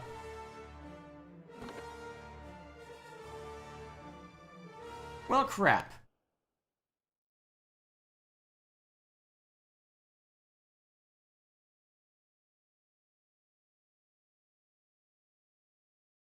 Oh, this is gonna be a tough one. This might be a fight that I should... Well... Is this another case where Aloth isn't gonna be as useful to me? I don't know.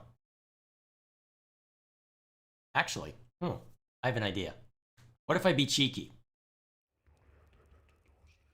Hey there. What if I decide to be very cheeky? Send everyone except Adair into the room.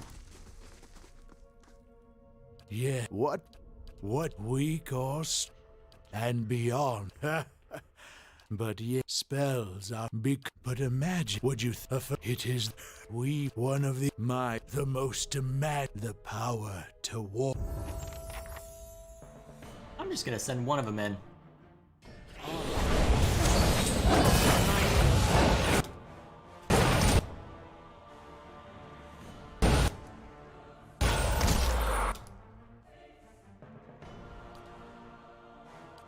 Should have had him use that first.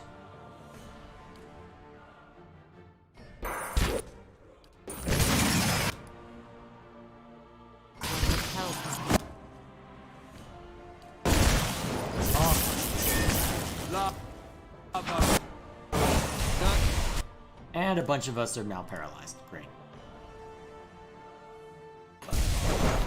Unbind us.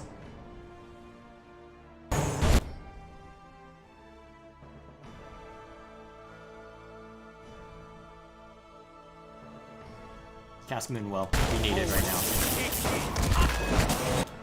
Alright, that should help keep us alive for a little bit longer.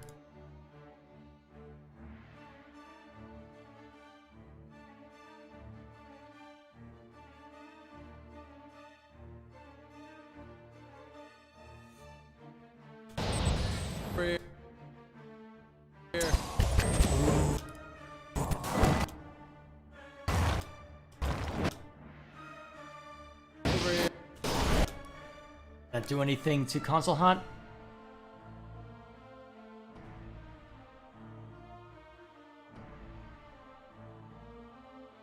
Okay, that did hurt Console Hot. Good.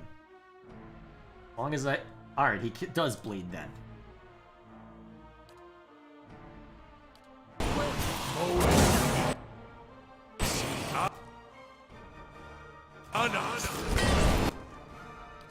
Oh, that hurt her. Throw in some distractions.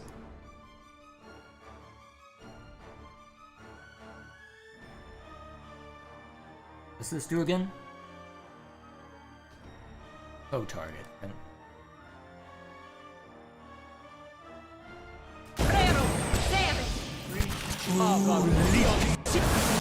You can't get close enough yet? Dang it. Okay, in that case, just throw this in. See how far it gets. Chain lightning didn't work? Okay, what about standard magic missile or whatever the heck you want to call it? Jeez, Adair, how are you still standing?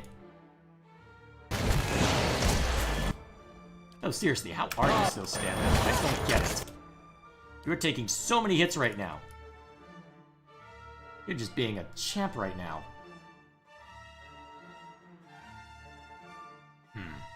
You have reduction to flame, but aren't immune. Alright, I'll just throw this lance down on your head.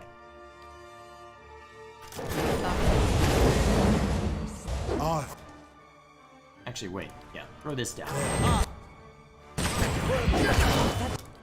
Very helpful.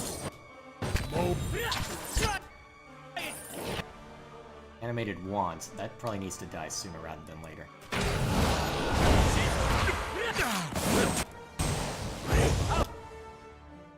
Yeah, looks like it is down. Good. Oh, great. Console Hot's about to paralyze a bunch of us.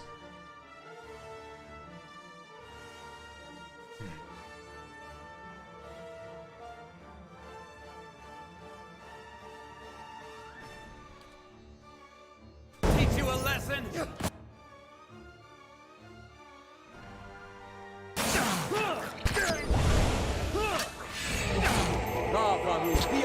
Let's see if this does it.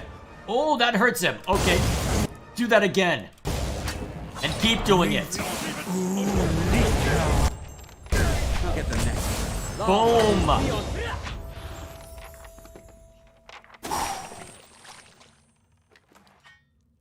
There's Console Hot's skull.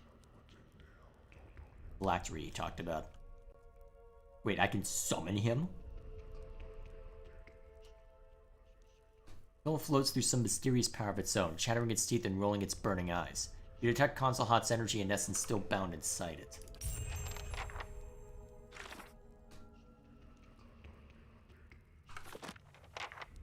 There we are. It is seen to.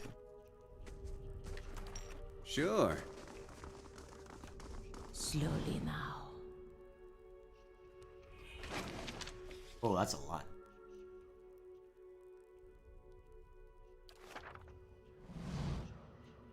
Search it! Battle-worn grimoire. Anything worthwhile in here, Alof? Sells martial prowess. Oh, that's... Not bad if you want to turn yourself into a martial master.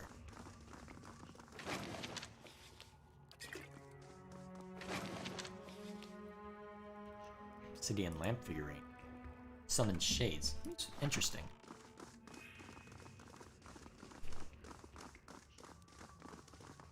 Wait, he's a pet? Is that what you just said? The skull is a pet?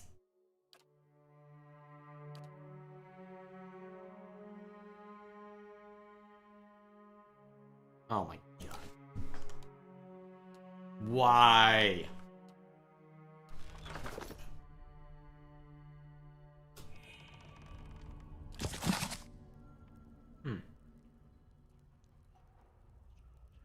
Reflection. Sure. He's a pet. Freaking pet. What burns your hand when you touch it? This clay table is ancient and most of the symbols inscribed upon it are indecipherable. This one burns you. The same pattern over here? The rust-red figures on this scroll look as though they were written in blood. This book contains a list of names, most of which are crossed off. You recognize the 4 names which haven't been touched yet. Sable, Peldon, Tanos, and Gorriki. As you draw close, the words in the scroll fade and disappear. All sorts of weirdness then.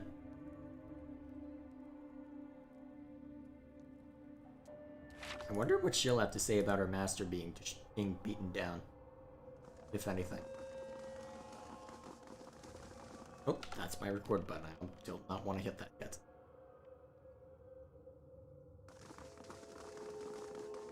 I don't believe it.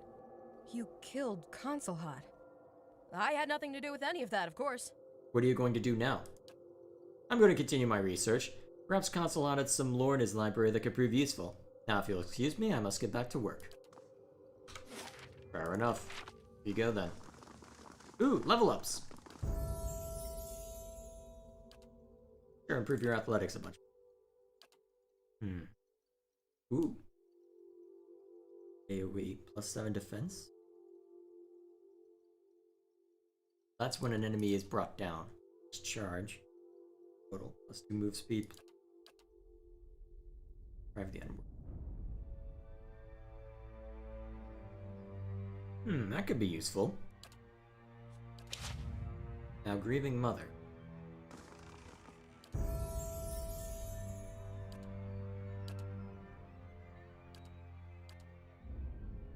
Oh, we get cool stuff now. So, Reaping Knives. Allied targets, summon weapon, Reaping Knives. Ooh. What did these do? Interesting. Defensive Mind Web.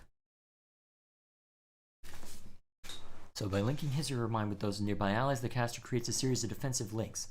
All allies in the Mind Web use the best defense of anyone in the web. So the ultimate defensive spell, then. Huh. Neat. Let's see. It'd be cool as if as a wizard we could meet another Watcher and use his soul, do exactly this, become a master of timelines. Yeah, but that would create a very complicated story, and it's probably for the best that we don't have time travel in this story. Because time travel is where you go when you have no idea what the heck you're doing. And I say that mostly without much irony. Oh, here we are. Zawa traveled and inquired all over the Eastern Reach to track down the missing monks. One by one, the monks came across Zawa's path in a variety of forms. Some kith, some beasts, some in unique forms. Having apparently forgotten why they had set out on their meditation, the monks engaged Zawa in a protracted series of philosophical conversations. Ultimately, each monk traveled back through the mental labyrinths they had created, triggering a spontaneous realization and subsequently molting back into their original form. When they had all returned to the monastery, they presented Zawa with a chime. Each monk had donated one of their chime's 12 bells to the final instrument. Immune to engagement, untargetable breaking... Oh. That could be fun. Immune to engagement.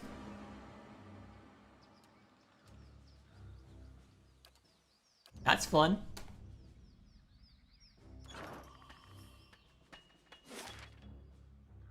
Alright, so I don't feel like going in that cave.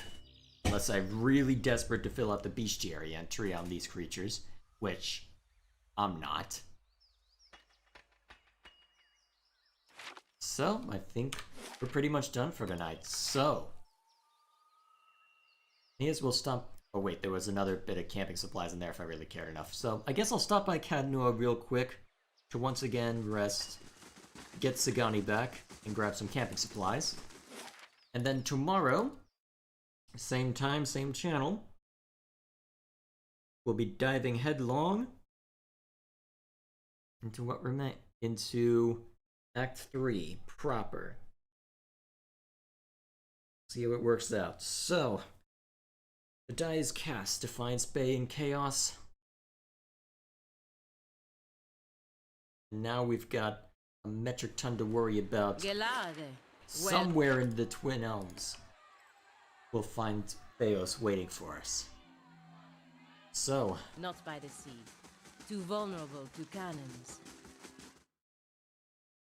We'll see what awaits us before too long.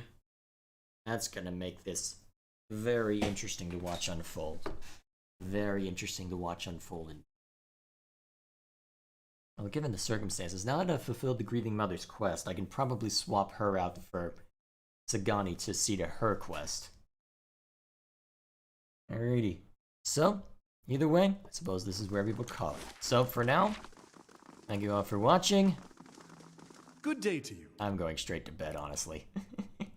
Hasn't even been that long of a day. Why am I so annoyed at everything? Whatever the case may be, we are here. It's been a good day. Now, just swap out our party, so I remember. Farewell. And we're good. Alrighty. Hey there.